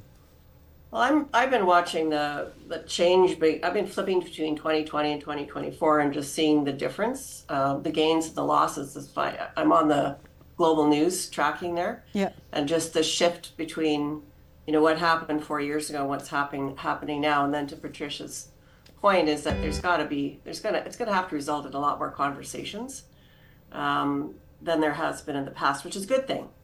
As I said, I think both sides talking more needs to happen, and I think this is going to look, this is going to be a different looking outcome. So yeah, that's what I've been watching, is what's the difference and how's it shaping up, and who's gaining seats, who's losing seats, and what's that going to look like at the end. I think it's going to be really an interesting outcome. Yeah, I'm going to go back to just, if you've got your two big cities with a really big orange band, how do you work together? Well, you have to find a way. You got to find a way, but it's when you have the governing party that doesn't have the representation there. Do you lock down on certain things, or do you realize that? I want to throw it to Keith just from the NSBA, because for the sake of everybody, I hope that's not. I hope not. That's not the method that's used. If we see that urban-rural divide, take us right back to the beginning of this program, and that's exactly what we were talking about. That divide. Absolutely, and that's troublesome, obviously, for all of us, because we know that it's not an exclusive rural vote that's voting Sask Party. It's not an exclusive urban vote that's voting NDP. So there are going to be constituents within each of these ridings that are going to be upset with the way that their representation is. And so what that speaks to is that there will be people within the government, and let's be clear, it looks like it's going to be Sask Party, but it could swing the other way. So there's going to be people that are being represented by a government that they feel is not representing them. And so therefore there's going to have to be some conversations and discussions and civility, quite frankly, that needs to happen. And I personally think that's a good thing, because it's been a lot of the world as a whole. I blame social media. I'm an old coot. I understand that, but sorry, Sarah. I blame social media for almost all of our ills in the world right now. But nonetheless, I just think that the conversations that need to be had, I think will need to be had. Yeah. And I think that's a good thing. Yeah, I mean, it's showing that, right? I mean, when you have more diversity within a government, within a legislative assembly, only good things can happen, I think. Because you have to hear so many other voices, it just makes for that. But I think what's important is that for the politicians who have been there for a while, is that they need to learn how to listen to the other voices. And that's imperative, because we're already seeing this shift, and it's occurring. We're seeing numbers that we did not see in the last election, and this is the important thing to remember. Okay, we're going to throw it online here. Janet, we're going to go to you, and then we're going to go to James, and then we're going to go to Patricia. Janet. Oh, so I love the conversation. But it just feels wildly optimistic. And, well, of course. I know. And so I'm just going to be the lady from outside that just says, good luck with that. Yeah. if the Sask Party has a majority, they have a majority, and our parliamentary system doesn't require them to work any more closely with the opposition. In fact, this big loss for the Sask Party. So look what happened in Alberta, right? You had the big victory of Jason Kenney, and then Danielle Smith wins a smaller victory. But that smaller caucus has allowed Danielle Smith to become even more conservative, even more entrenched with the base, because she's got fewer urban voices around her caucus table to moderate the discussion, right? So love the sentiment, but like I said, this is going to be a more rural caucus, and that can have impact on how this party governs. And now this party has to look at the future leadership of Scott Moe. And who knows who's going to emerge to replace Scott Moe? Is it going to be, some great centrist, or is it going to be somebody who's even further to the right? Sorry to be the buzzkill. No, that's okay. I deserved it. I deserved it. We're always the optimists, I tend to lean the Janet Brown way because I think you're muted, Lenore. Oh, geez, I am. Yeah. How am I muted? Yeah. Am I hearing? I think I'm on.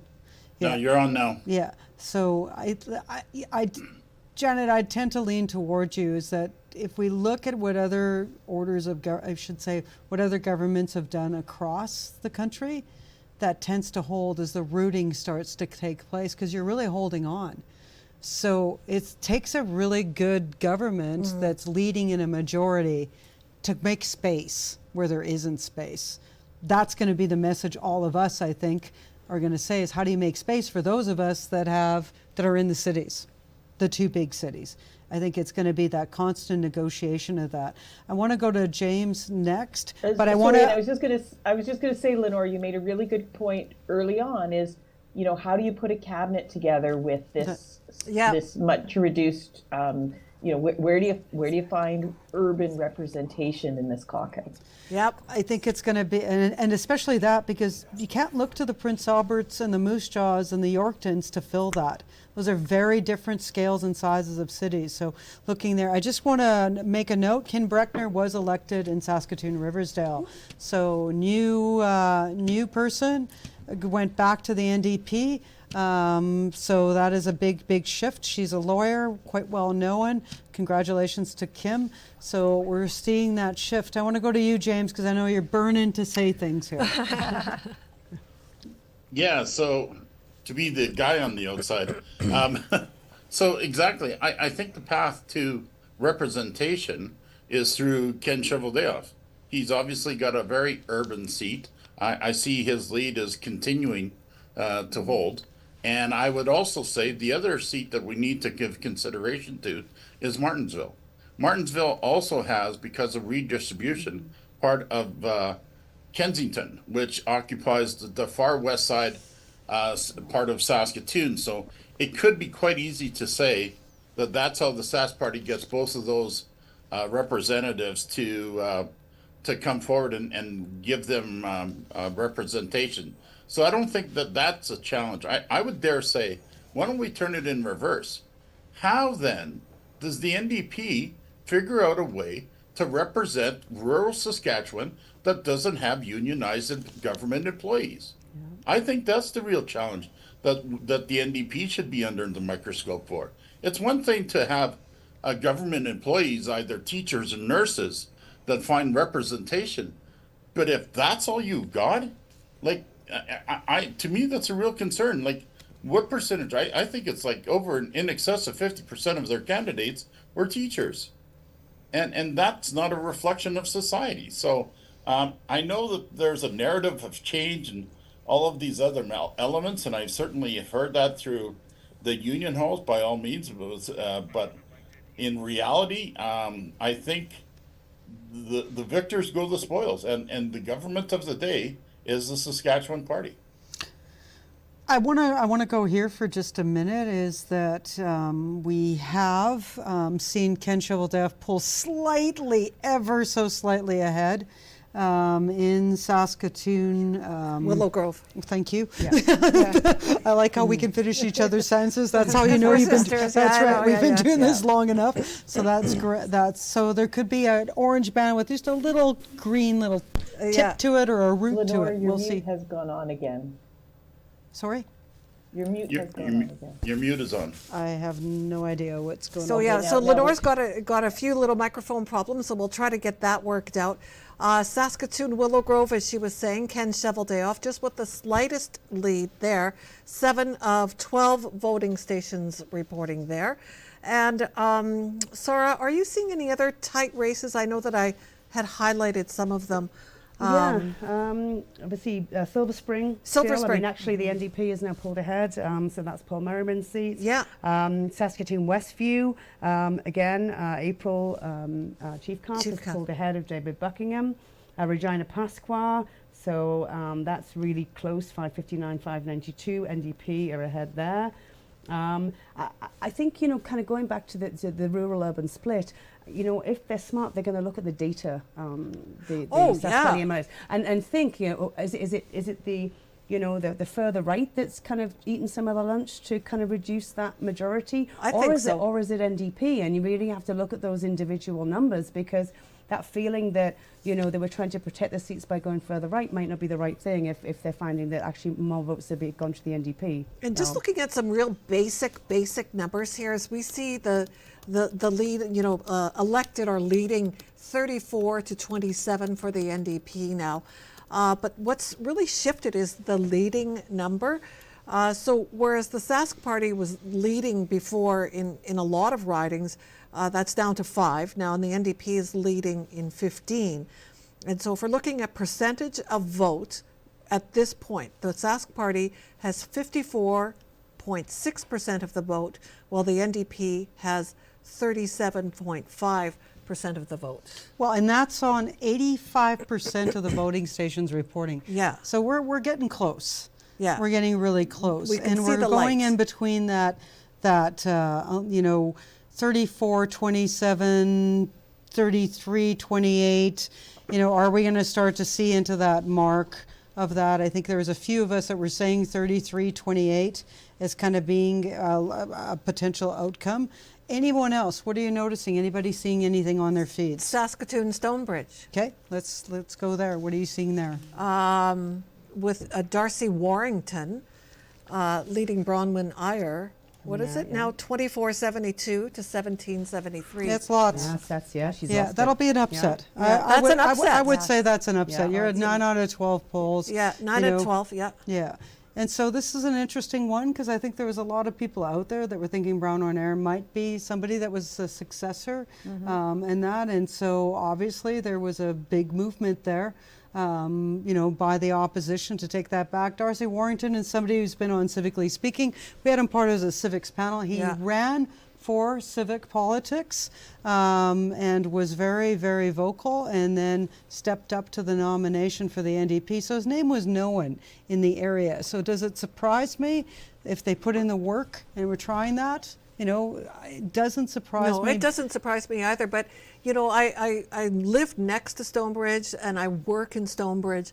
And there was quite a difference in presentation, if you will, even like the visual presentation that the candidates had in that particular constituency. So quite honestly, I'm not too surprised. I mean, if you look at it that way, but there's something to be said about getting the message out for Lisa sure. Lambert's lost for sure, and she's and Pierre that's Poilievre's cousin. You didn't know that? Sorry, do you want to say that? Pierre Poilievre's cousin, actually. Oh, that's interesting. Oh, thanks for that little tidbit. The little bits of news you start to hear as the night goes on. I know. We've now turned the hour to after 11 p.m.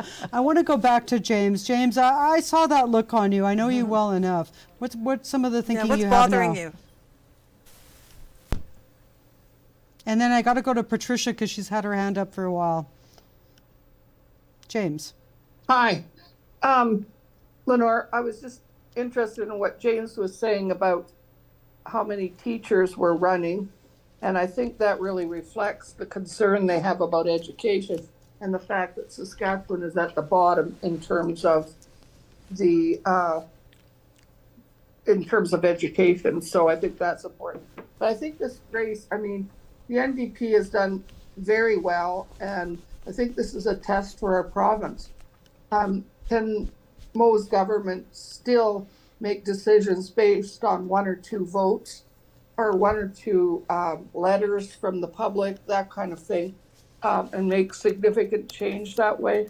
Or are we going to be able to work together?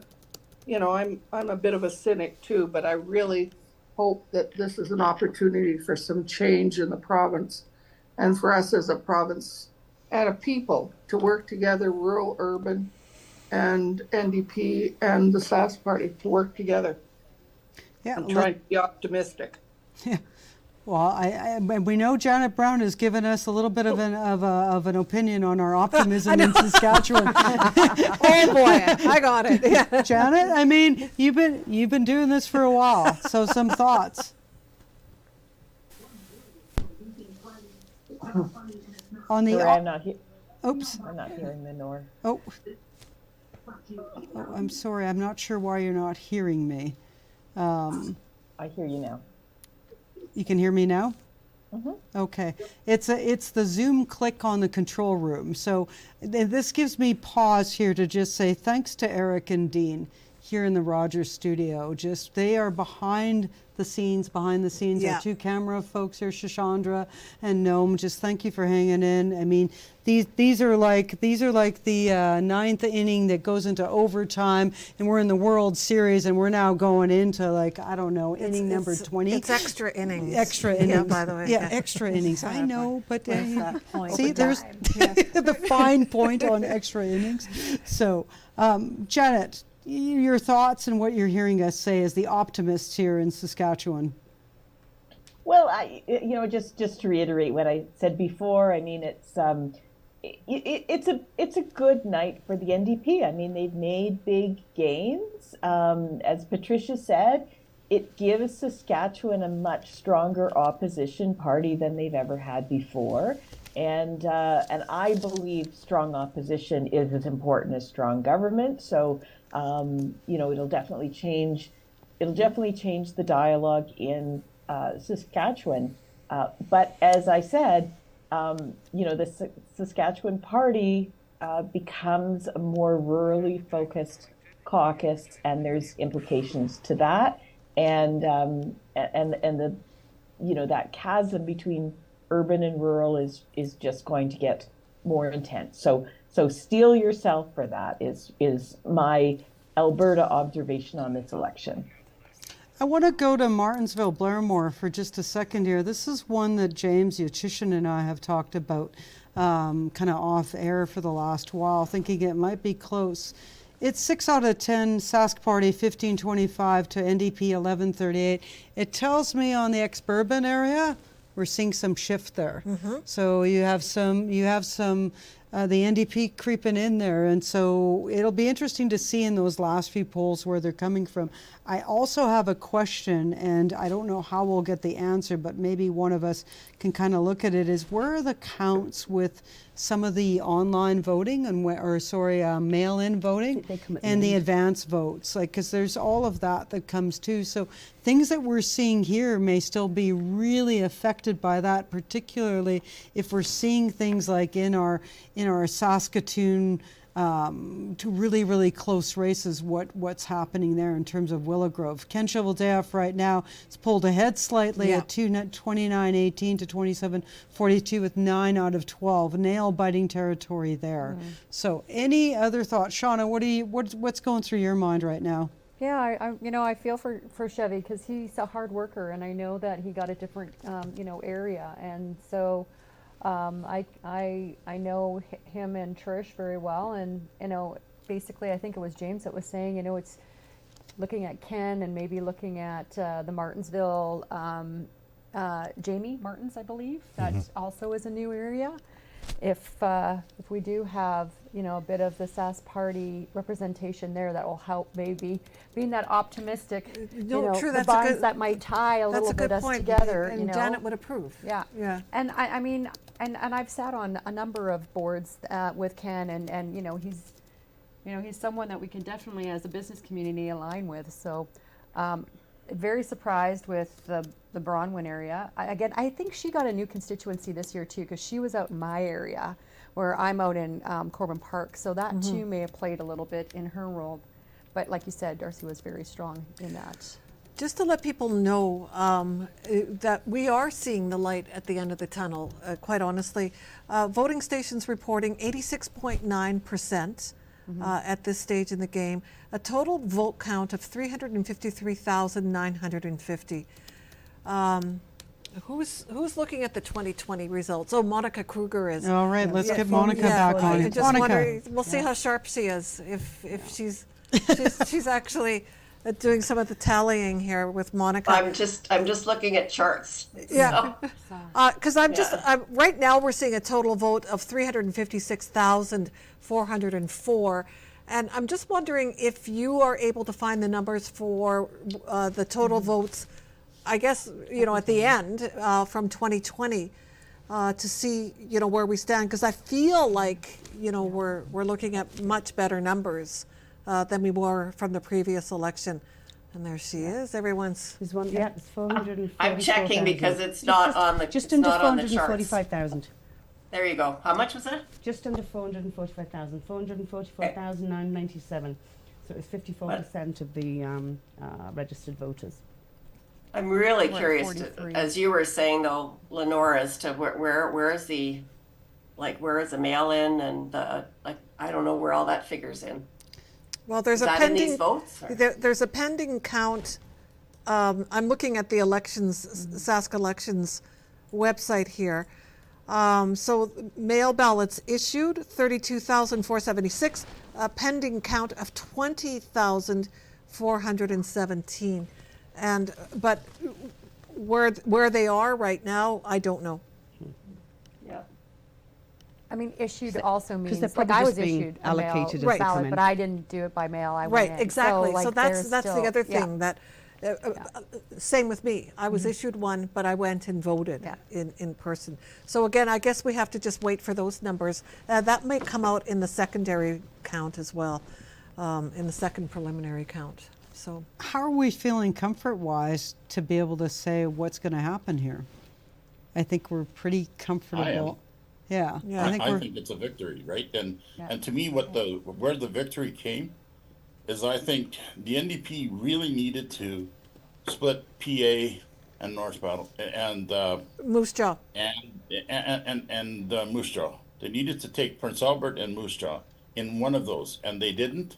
And they needed to either grab North Battleford or Yorkton. Either one of those had to have some relevance to them, and because they, once again, their message was not relating to urban centers. So yeah, if that holds the case, I think the NDP does have to ask itself, how then do they relate to rural Saskatchewan? Or, what is that? No, we'll flip it around. You can flip it around. You can flip it around too. Yeah, we've heard that, James. We've heard that stance about the NDP not relating to rural Saskatchewan. But you may find people who would strenuously disagree, just as you would with the Sask Party and whether or not they can relate to people living in urban areas. So it's a 50-50 argument. Well, not necessarily, Christina, because they do have representation. If Ken Cheveldale continues to hold, they hold representation. If Jamie Martins continues to hold, Kensington is a part of the city of Saskatoon. It's not like just because it has the name Martinsville does not mean that it's only Martinsville. It actually is a part of the city of Saskatoon. So that's critical of note. And I dare say, what then does the NDP point to as their community where they can hold that they understand the rest of Saskatchewan, other than the urban areas? Actually, it's Regina that needs still have no representation if things don't change. I think there's a point here that Lang's making. He had to go home, but he's online, and I just want to share something that Lang just texted me, and he said, several seats with less than 150 votes separating the Sask Party and NDP. will be interesting to see where this will all land. And keep in mind that they're counting today's votes first, then they're going to count the rest. So we could be here for a while. I know the second box of pizza is coming out for us in the studio here. For those of you that are tuning in, you know, from your homes and various places of work where you might be, and tuning in on breaks or on your phone or however, thanks. This matters. Democracy matters in every form, and at our provincial bases where our education, our healthcare, our social services, our housing, you know, and related to that infrastructure projects, and then of course the interprovincial discussions, and also with all of those kind of orders of politics that you need to work with, the jurisdictions of municipal, Indigenous governments, and otherwise. This is big stuff. Today we've seen a shift. We say thanks to those who have served and didn't get back in. We say thanks. It, as Randy said earlier, it takes courage to step up, particularly in a 21st century model, where what I'm holding in my hand is saying more than we say out of our mouths, and maybe not so courageously sometimes. You know, and to all of those that have volunteered on various campaigns, you make lifelong friends and lifelong frenemies. And you do that in the friendliest of ways in Saskatchewan. And I hope that lends to some really good ways of debating and dialoguing and building consensus across, you know, across the pathways there between the opposition and the governing right now. So thank you to all those that have served and have not gotten back in. That's ouchy. I know that feeling firsthand. I also congratulate all those that are new. You've got a learning curve that's coming up because it's a whole new thing, and we look forward to being there with you, as we are the ones you're serving, and so that'll be fantastic. So, you know, it's going to be really, really interesting to see. And to the rural and urban, we're all connected in this province, whether it's potash, uranium, agriculture, tech companies, and that, they're all intertwined. There is 1 degree of separation in this province. I truly believe that. We can find a relative in any one of us, whether you're new to Saskatchewan or otherwise. The connections are there. That's what we love about this show in and of itself, the Voice of Saskatoon and Civically Speaking. I'm going to turn it to Christina because I know she's got some updates for us, but I just feel compelled to say that. So just thanks to everybody for joining along with this ride tonight. Let's take a look at some of the numbers here in Saskatoon here, just to give everybody a refresh of what's happening in the city of Saskatoon. In Saskatoon Centre, the NDP is leading 2666 to 1511 over the Sask Party. You could declare that. Yeah, declared. Yeah. So some of these I may not know if they've been declared. I'm still looking at. I can see now. Saskatoon Chief Mr. Wass's NDP leading in that riding as well. Saskatoon Churchill Wildwood, that's been declared with the NDP is victorious there. Keith Jorgensen. Saskatoon Eastview, Erica Ritchie has been, that's Matt Love, my apologies. Yeah. Has Matt Love, where are the numbers He there? should be. Yeah, should be. 4167 to 27. Yeah, Matt has been confirmed. Thank you. Saskatoon Fairview, 8 out of 10. Looks like Vicky Mowat there of the NDP. Saskatoon Meewasin, 4191 to 2714. That's Nathaniel's riding. Nathaniel Teat. Saskatoon Nutana, that's Erica Ritchie's riding. Declared, or the winner, Saskatoon Riversdale, 2950, 9 out of 10 to, to the Sask Party, 1793. Saskatoon Silver Spring, where are close. we? Yeah, that one's close. Yeah. 3544 for the NDP, 3353. So Hugh Gordon over Paul Merriman. Saskatoon Southeast, that's close. 8 out of 11, 3688 for the NDP to 3466 of the Sask Party. That's Brittany Sanger and John. Yeah, John Ojori. Thank you very much. Saskatoon Stonebridge. Where are we with that one? Darcy Warrington. Yeah, commanding lead. Commanding lead there. Saskatoon University Sutherland, commanding lead for the NDP there. Saskatoon Westview, a lead for the NDP with 8 out of 11, and Saskatoon Willow Grove, that is where the Sask Party is leading with Ken Cheveldayoff over the NDP. So, we might have one Sask Party. Yep. We may have a couple. We're not sure yet. Yeah. But it's looking like Ken is starting to pull away. Not pull away, but it depends on what it depends on which polls are outstanding. Exactly, and we don't know that, but 9 out of 12 of voting stations are reporting in that one. I want to go to Prince Albert Northcote. This is squeaky tight. Yeah. 25.97 for the Sask Party right now, 13 out of 14 polls, 25.26 for the NDP. Those Green Party voters, Oh, that's eh? painful. That is so painful. Deciders. And this is Nicole Renkar's, she had this, she lost it by a squeak. Alana Ross is in there. You can imagine what both of those campaign offices are feeling like right now. Mhm. They'll have no nails left by the end of this night. 13 of 14, yeah. So if we go over to Regina again and just take a look at what some of the races are there are not that many that are too close. Regina North. East is 2014 for the Sask Party, 21.75 for the NDP. But you're starting to look at ones that are breaking, they're more in the 300 and wider. It's Saskatoon where we're getting in the squeakies. So we're a lot more squeaky here. We need some WD-40, I think, Randy, to bring out here. But this is a night where it's going to be interesting to hear what the leaders of both parties have to say. Mm-hmm. What are the messages that they might be saying to not just their internal team, but to the whole of the province?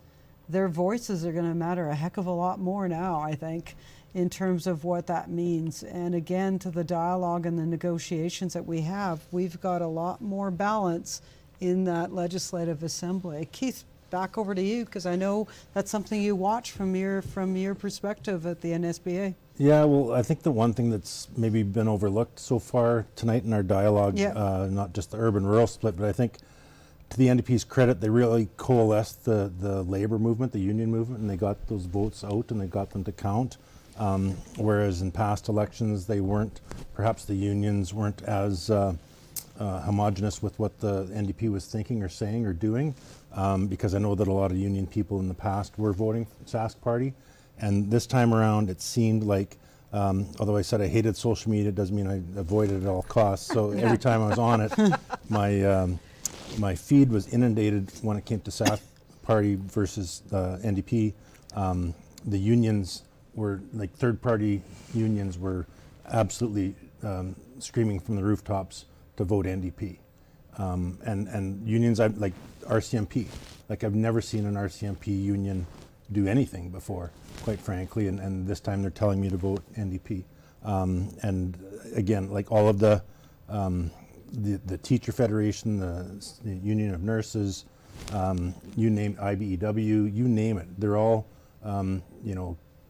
telling us to vote NDP, and I think that they were very successful in their campaigns. And so I think that given that only 33% of Saskatchewan workers work for unions, I think that could be just as much of a shift or a challenge for the government to be able to manage and deal with the unionized workers, because and unions they're on a slippery slope too, because 2/3 of people don't work for unions, and so if they play their cards too condescendingly or too arrogantly, then it's not going to bode well for them either, because you'll see a shift back the other way as it was before in the 2007 through 2020 elections. So so I think that's something that we need to be mindful of. Like I think for instance, like the $15 minimum wage or living wage sort of thing that people have been crying for. And don't get me wrong, I understand that there's hardships out there and whatnot, but the baseline has shifted for everybody, and that includes employers, and no one's speaking on behalf of employers that they need a baseline with which to work from either, and so it's a challenging time for both the government as well as the opposition to shore up their political bases so that they're going to be more impactful down the road. Yeah, thank you for that. I want to ask this of all the panel, both online and in the studio here, and it's something that's coming up here in short order. And Jan, I'm going to throw it to you first online. The question's this: what are the implications of a government like this for the big city mayors in this province, with what the results are here that are going to be pretty tight? You know, a 34-27, somewhere in there, you know, a 33-28, somewhere in there. What is this, what will that message, and what happens to those campaigns, and what kind of mobilization now takes place in the urbans? Because that election's on November 13th, and it has a whole strategy different to it in terms of the lead up, in terms of how you can vote, where you can vote, and the day of. It's the opposite. It's not mail, it's not paper ballots. This is a whole electronic system, mobilizing the students. So what does this do? Janet, any thoughts just based on your experience from Alberta and elsewhere? Well, exactly. I mean, I'm the outsider on the panel, and I look at sort of what's happening here in Alberta with the two major cities, and both of the mayors of the two major cities are at serious odds with the provincial government, right? And the provincial government has been really working, well, we've had legislation to change the rules around municipal elections, the introduction of political parties at the municipal level. So, you know, in a province where it's hard to defeat, normally it's been hard to defeat an incumbent mayor or council member, with the introductions of political parties, it's like it's completely up in the air. So we have very uncooperative relations right now between our provincial government and our big city mayors, who on balance are, you know, more progressive than our provincial government. Now, one thing I'll say, and I'm not here to diss any pollsters. I did a poll in this election early in the cycle, and who knows what a poll I did would have said at the end. So I'm not ragging on anybody, but I just got to say the polls told us that from a popular vote point of view, this election was too close to call. Right now, the Saskatchewan Party has about a 15-point margin of victory. That'll tighten up, but it's still going to be in the range of a 10-point margin of victory. So if I'm one of these municipal candidates, I'm looking at these results and I'm thinking about, you know, we're hearing on the ground, time for a change. We're hearing on the ground an openness to progressive ideals and those sorts of things. But this is still Saskatchewan. There's a quiet majority of people, you know, pollsters have to ask themselves, there's these shy conservatives who didn't want to participate in their polls. And I think it's going to make a lot of the municipal candidates stop and pause and say, do I really have a good handle on how this municipal election's shaping up? Because maybe I didn't have a good handle on how the provincial election was shaping up. So breaking news, Sally Hauser beat Jean Markowski in Regina. So that's a big one. Yeah. Paul Merriman's gone. And Paul Merriman most likely gone. He is gone. They're saying and who beat Paul Merriman? It was. You have to have I know this. I should know this. A teacher. Hugh Gordon. Yeah, Hugh Gordon. You could say, is Hugh Gordon a teacher? I don't know. Do we know that conclusively? Yeah. Probably. But the key of it is I just want to say this. I know James is hammering on that. I have seen that tactic used in both parties. Yeah. What's that? The use of teachers. Yeah. And that's been used in both. You know, like it's not beholden to one. Yeah. Yeah. And I didn't think isn't Hugh Gordon business owner and retired RCMP. Yeah, that's what I was going to say. He's a business owner and a retired RCMP officer. Yeah. So you've got some linkage there to a message in that, but that holds true. This is partisan politics. Mm-hmm. That is the other thing that we have to always think about, is the partisan politics is there in the layers of our provincial and our federal. But as Keith and others have pointed out here, at the municipal level, we have not gotten into formal parties like otherwise. So I'm going to throw it to Randy, because I know you've got things to say on this, so go for it. You know, in terms of the linkage to the municipal and what this is meaning as we go. And I want to just bounce back just for a minute to Janet by providing the statistical data, because I think data matters, because stations have been not wanting to call this when we can see the evidence showing us something just in what's happening. We know what's forming here. It's a Sask party government, but with a huge influence of the NDP. Are we going to call it? We're kind of calling it, but the races are tight. Randy, over to you. Well, I guess from the perspective of the municipal election, it's been said that the NDP want the province and they'll let the cities go and then maybe come back and try and pick up on the civic level. From the business district in Riversdale and more so Saskatoon as a whole, we've had very good connections to the sitting government with the Sask party and Minister Cheveldayoff. If you look at his experience, and that's the thing that I guess I'm looking for, is a balance across both parties. In terms of representation, he helped build the Mosaic Stadium and was a key figure in that, and to lose him now with the deed downtown event and entertainment district and the ability to fund the expertise that he has between his ears that we have at that table going forward, we really can't afford to lose that. So the question came up before, who will that be with the Saskatoon lieutenant for the government in Regina? Who is going to take that message and represent our citizens at that table? One thing that is missing that I'm kind of watching closely is not only with the Saskatoon Tribal Council election of late, with Tribal Chief Arkand, but the upcoming FSIN election with Ali Bear and Chief Bobby Cabron this coming Thursday. And how do those parties work together with the Indigenous communities, who I think are a little more engaged in this election than we think we know? Yeah. It's good points. Excellent points. Yeah, and you know what? And quite frankly, I hadn't given that consideration because we have been so focused on the shifting and the polling of this provincial vote, and now it's going to be time to start looking at at what sort of impact it'll have on our civic communities or our cities and towns, and as you said, the Indigenous community as well. There's an awakening happening. I think I see it daily, in our historic neighborhoods of the city. But in terms of the voice, we've heard lots of talk about reconciliation, and more of us are getting educated, too late, I might add.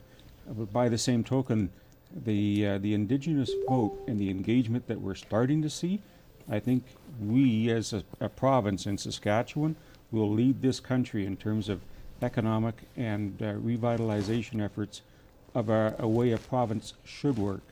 And that's just on the cusp. And I think that this FSIN election plus this one and our municipal November 13th, that's a big shift.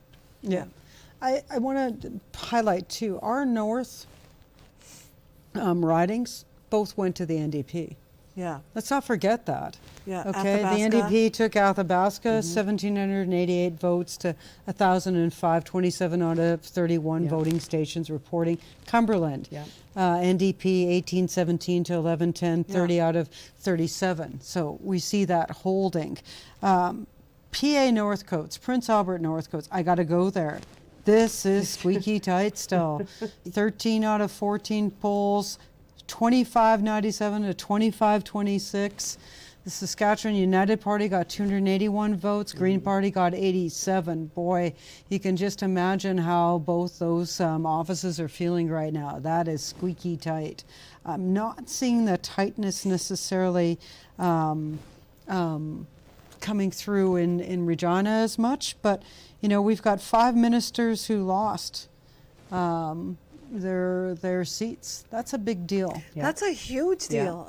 And it's still it's a little bit, well, it's not mind-boggling, but I mean, these are quite prominent politicians, and suddenly they are no longer. It's very, very interesting to see how that's going to start to take shape. Yeah, for sure. We've got Keenan Ashton in the house now, so I'm hoping that one of our colleagues that are sitting here in-house might want to swap out for a little bit and let Keenan take the seat. I think Sean has given a nod there. Thanks, Shauna. I know Keenan, you're going to... he's eating pizza. Typical student looking for the food. So Shauna's going to swap out for a bit, and I might swap out and give our camera person here a couple of minutes on here to just to share some observations in a minute here too. Yeah, so why don't we just take a quick 2-minute break? Let's take a 2-minute break and do that. We'll swap out a couple of us. And we'll be right back with our election coverage. Lenore, don't go away. I think we need to make it. Hi, I'm Michaela. I'm so happy to have these pastel coins. I wear them every day so I can do all the things I love to do. I like to hike, skate, and do gymnastics. Because of your donations, Lamps is able to give me these devices. When you donate, you help kids like me. Thank you.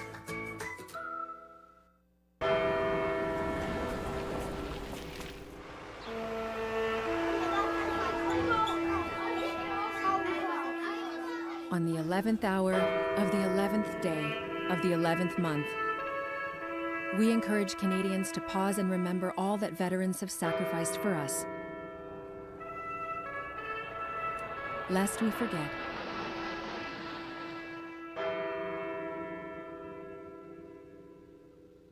When I was diagnosed with Guillain-Barré syndrome, I was deteriorating in front of everybody. All my life I lived with sickle cell.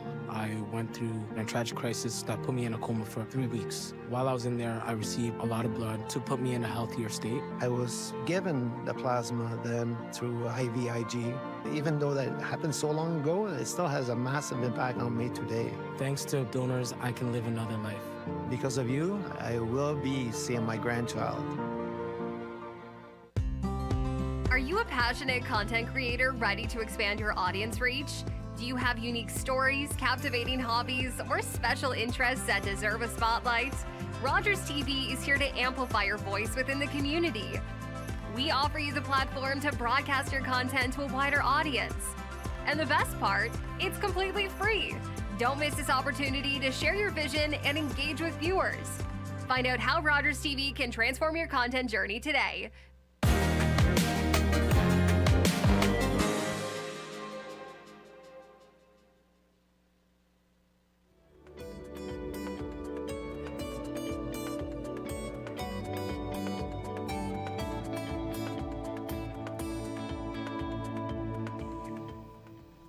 Welcome back, everybody, to our live coverage of the provincial election in Saskatchewan. Thanks so much for joining us. I'm Christina Cherneskey. Lenore Swystun is my co-host of Civically Speaking.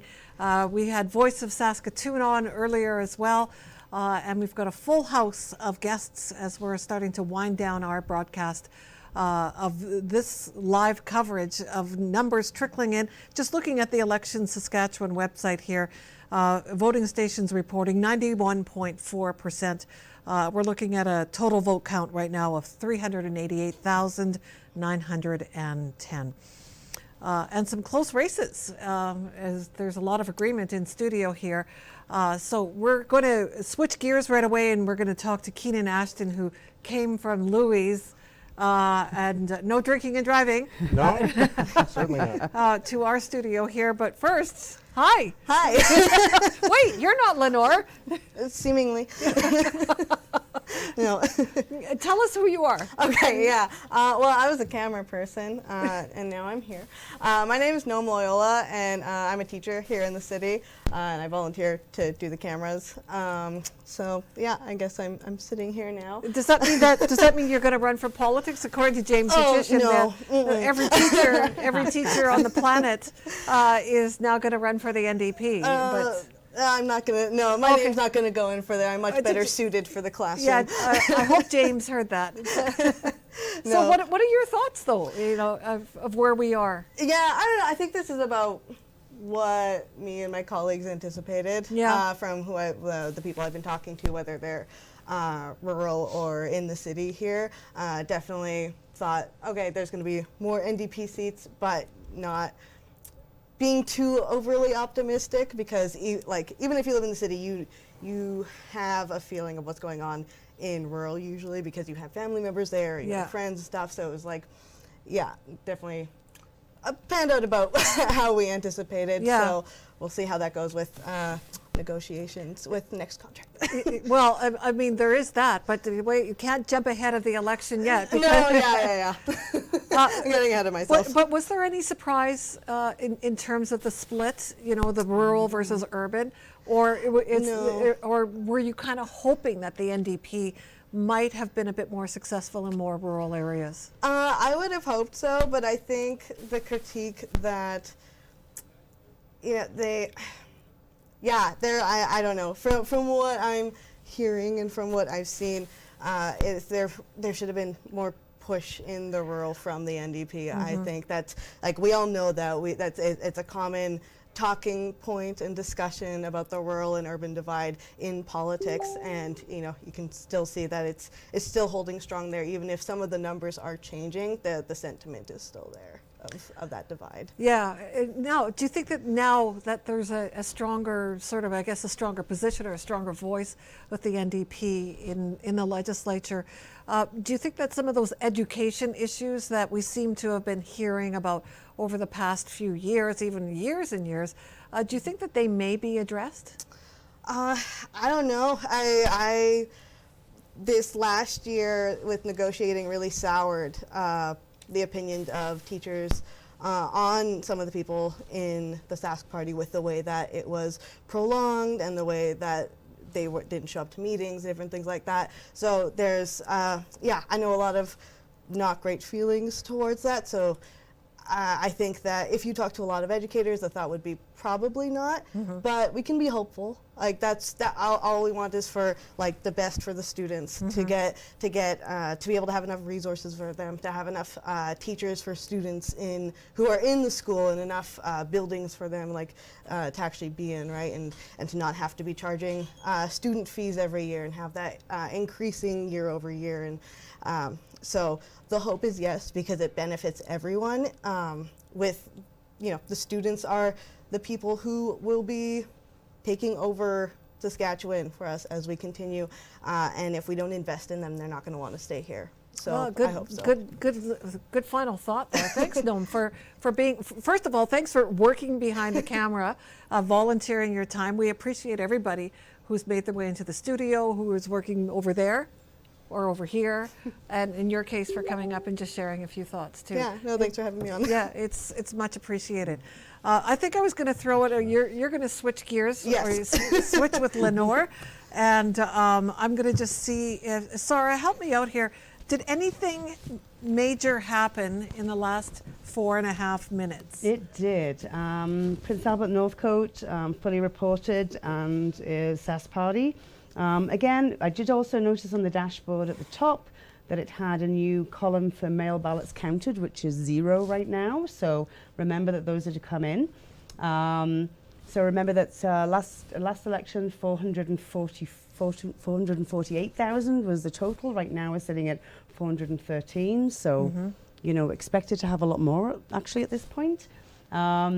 We have Saskatoon Willow Grove. It looks like Ken is going to pull ahead there, and is going to kind of be safe. There's just 2 ballot boxes to be counted there. The big one really is to look at right now is Saskatoon Westview, which is neck and neck with just 6 votes separating them right now. Yeah, I think, with what we're seeing, we know it's a Sask Party. Yeah. We know it's a majority. Yeah. We called that quite a long time ago. Yeah. So we can boast on that one. Well, yeah, we can. We had the courage for that. We had our outside intel and Janet Brown, and I think that really, and to the rest of our team. So I just want to give a shout out to that. Ken Cheveldayoff, 1 representative, Saskatoon. Yeah. I think there's going to be a lot of people knocking on his door. So, for somebody who's been in power for a long time and now having that attention that will be there, it's going to be a lot of weight to carry. And it's going to be weird when the Sask Party gathers again for their Well, he will likely get, he has to be in cabinet, which he hasn't been well, for he quite has some to time. be. So yeah, absolutely. Yeah. But it's just going to be weird with so many missing faces. Did you say 5 prominent names? Yeah. Yeah. And Laura Ross, Christine Teal, Paul Merriman, Bronwyn. Bronwyn. Yeah, just Jean Mikowski. crazy. Jean Mikowski. Yeah, that was Yeah, the Jean fifth Mikowski, one. yeah. That's astonishing. Yeah. You know, so there's some big ripple effect that's being felt in this. I want to go to Keenan, because Keenan, you went from the one place in Louis, I don't know how many beers you've had or anything like that, but you're in the studio now. You've had your share of pizza. There's pizza out there too. But what's been the sentiments from the students, and what have been your own personal sentiments as you reflect on this?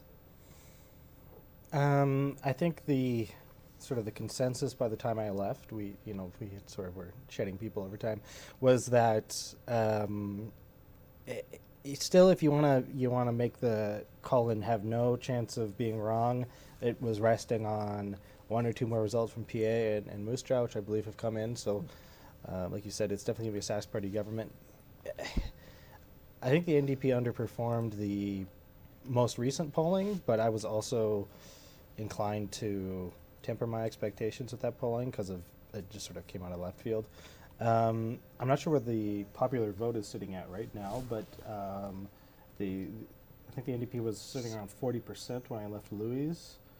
39.4%. Yeah, so that's a bit of a standout to me. I know that the NDP have had issues with people, promising to vote for them and then not, and I wonder if we've seen a repeat of that here, given those numbers. But it's not an inconsequential election. It's another Sask Party majority, but as you've just discussed, they lost a lot of big names.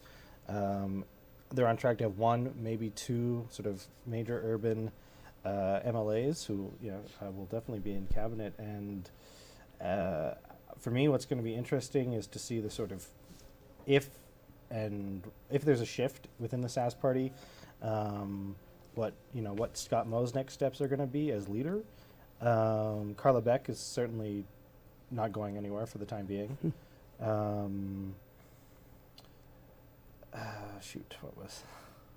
was one other thing I was thinking, but it's getting late. Yeah, yeah, it is. The carbs are kicking in. That's all right. I think it would have been interesting to see a little bit closer of a race, to see the sort of dynamics that would play out with, for instance, that 31-30 split that had been predicted by some pollsters would have been interesting, because of course the Sask Party would then pick a speaker and you'd have 30 against 30, which would have led to some very interesting dynamics in the ledge. But it's still going to be interesting. There's not a lot of room for negotiation. The Sask Party haven't won an urban by-election in some time, I'm told. So should for some reason they have to have a by-election in the 1 or 2 urban seats they may win, we could see the balance of power shifting. So they're going to have to be very careful. Yeah, thank you for that. We're going to go till about midnight tonight for those that are tuning in. We're going to be doing kind of our closing rounds here shortly. We know that the mail-in ballots still have to come in. There could be some surprises yet. They have to say that. There could, especially with some of these tight contests. Yeah.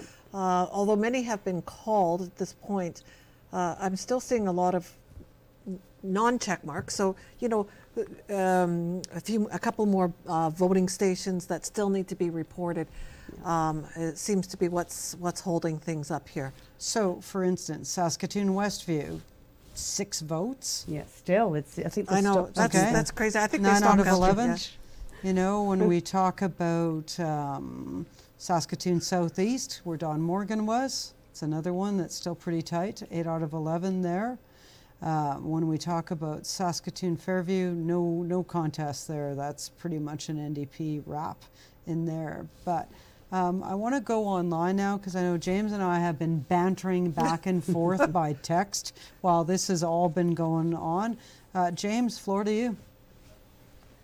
It's just that I need to remind people that with the redistribution, that the riding of Martensville still occupies the neighborhood of Kensington, which is a city of Saskatoon community.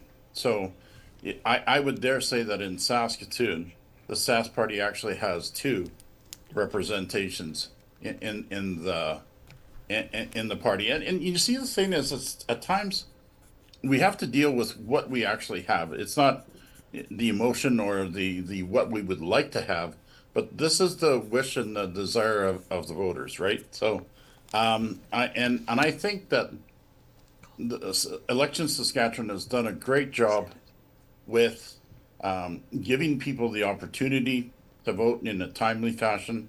They were certainly exceedingly available every time that was necessary. And I would suggest, maybe there is a reflection for the Sask party to have. And one could say that certainly there's a new necessity for a new strategy when it comes to the cities. But we certainly have seen, I think, in many jurisdictions, activist unions. We certainly have seen that. And even as Lenore talks about on the city front, I would dare say that that's where Gondak in Calgary became successful. And I think in a couple of the other ridings that we saw in Edmonton as well. And one could even maybe point that connection to our former city council as well. So there is lessons to be learned, to be sure. And I think there's necessity for deeper thought to this. Yeah, I think there is on all sides. I think there's going to be a lot of deeper thought. I appreciate the perspectives of everyone here.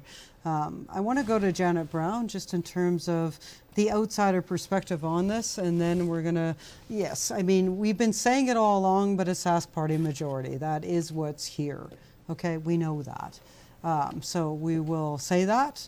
We've called it. We've called it. Yep. But then if we wake up tomorrow and it's something different, I'm okay with that. The numbers are what the numbers are today, but I'm going to go to Janet Brown because Janet Brown will tell you the numbers are what they are. Janet. Yeah, careful. Yeah. Hello, Janet. Sorry, I just lost the audio feed there for a for second. Sure. So, yeah, I was just saying we're calling it as a Saskatchewan party majority. The numbers are the numbers. There's the mail-in ballots yet, but from your perspective, who works in the numbers all the time, what do you say? Well, CBC's calling it too, so you won't have egg on your face as the only people who are calling it. No, I think, it's 3 seats above. Yes, 1 or 2 seats could flip, but the Saskatchewan party has a 3-seat advantage right now. So what I'd say from the outsider perspective is, despite the fact that the NDP convinced themselves they may win this, they have to take a step back and realize they've had a very good night. They grew their vote. Pollsters didn't have such a good night. It looks like the margin of victory for the Sask party is about 12 points. The pollster said it was neck and neck. We see this in Alberta all the time. The polls miss Conservative voters, particularly in the rural areas. And, clearly there's a big challenge to doing accurate polling in Saskatchewan. So all the pollsters have to take a beat and really think hard about why they're missing a key voting block. Yeah, thank you for that. Really appreciate it. We're going to be going in the round here now. Patricia Rowe, over to you. I signed off, but I came back. I'm glad you did. I just wanted to say, I think there was a lot of talk about the NDP having to figure out how to appeal to the rural voters. And I think the Saskatchewan party needs to figure out how to appeal to urban voters.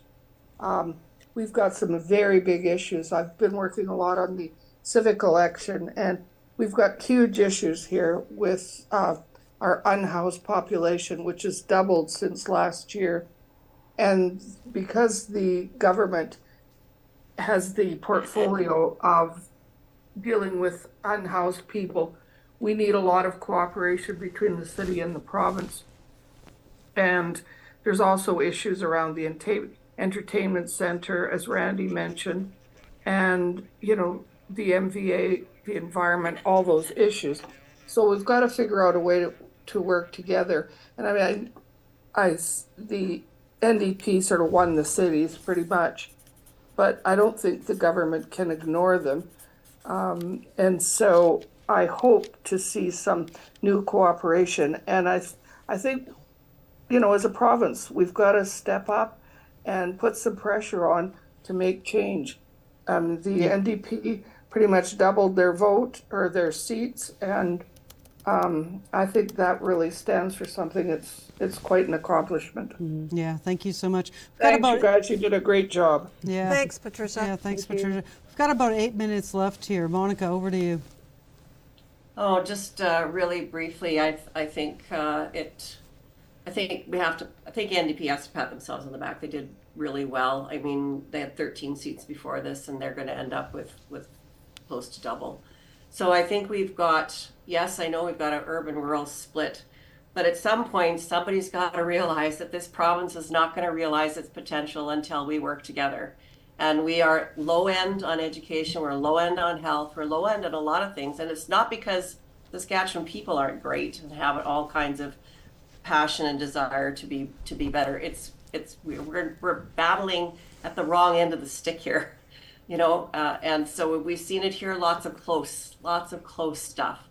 I did send you, Lenore, when an automatic recount is allowed, so I sent that to you. I don't know if there will be any of those that occur, but there is a process in place if there is any. So some things could shift, but that's my caution, is somebody's got to wake up and realize we have to work together to bring this province up to its potential. So thank you so much for all the great work you did. Yeah, thank you. Thanks. Thank you. Thanks, Monica. You're part of it. Going into the studio now, starting with Keenan. And we've got about 4 minutes left. And I got the note from Christina. It's a hard 4 minutes. Too. Okay. I'm not fooling around, guys. All right. Talk fast. Yeah, I mean, it's already been said. The rural-urban divide is starker than ever. My only sort of novel contribution here is that, while yes, it's been a good night for the NDP in doubling their seat count, I think both parties definitely need to have a deep think. It'll be interesting to see the lessons they take away from it, whether they take away the right lessons. But the next few days, even if not much shifts in the seats, it's going to be impactful. Yeah, thank you so much. Keith?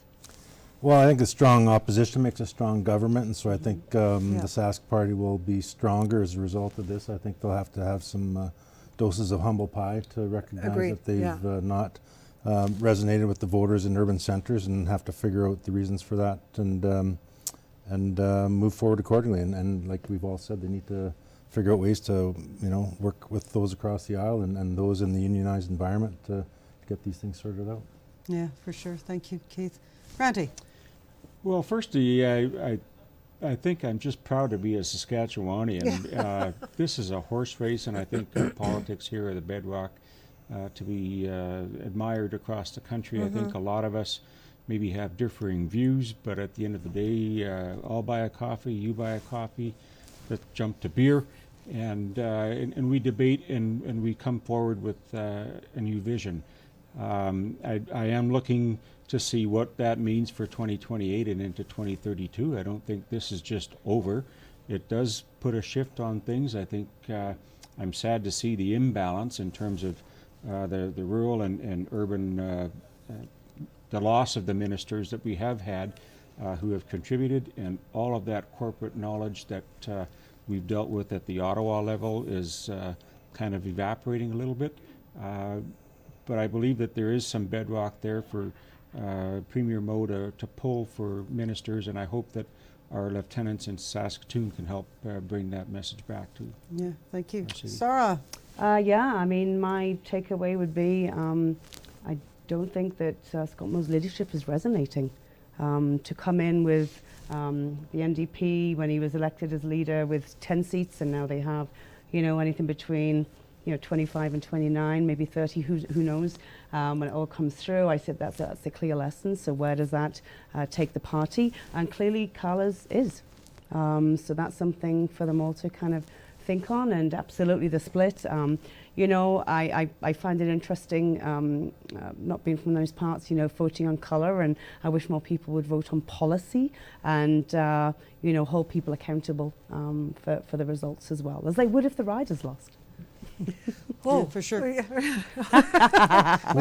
Christina, over to you. Over to you. Your final words. I'm not surprised.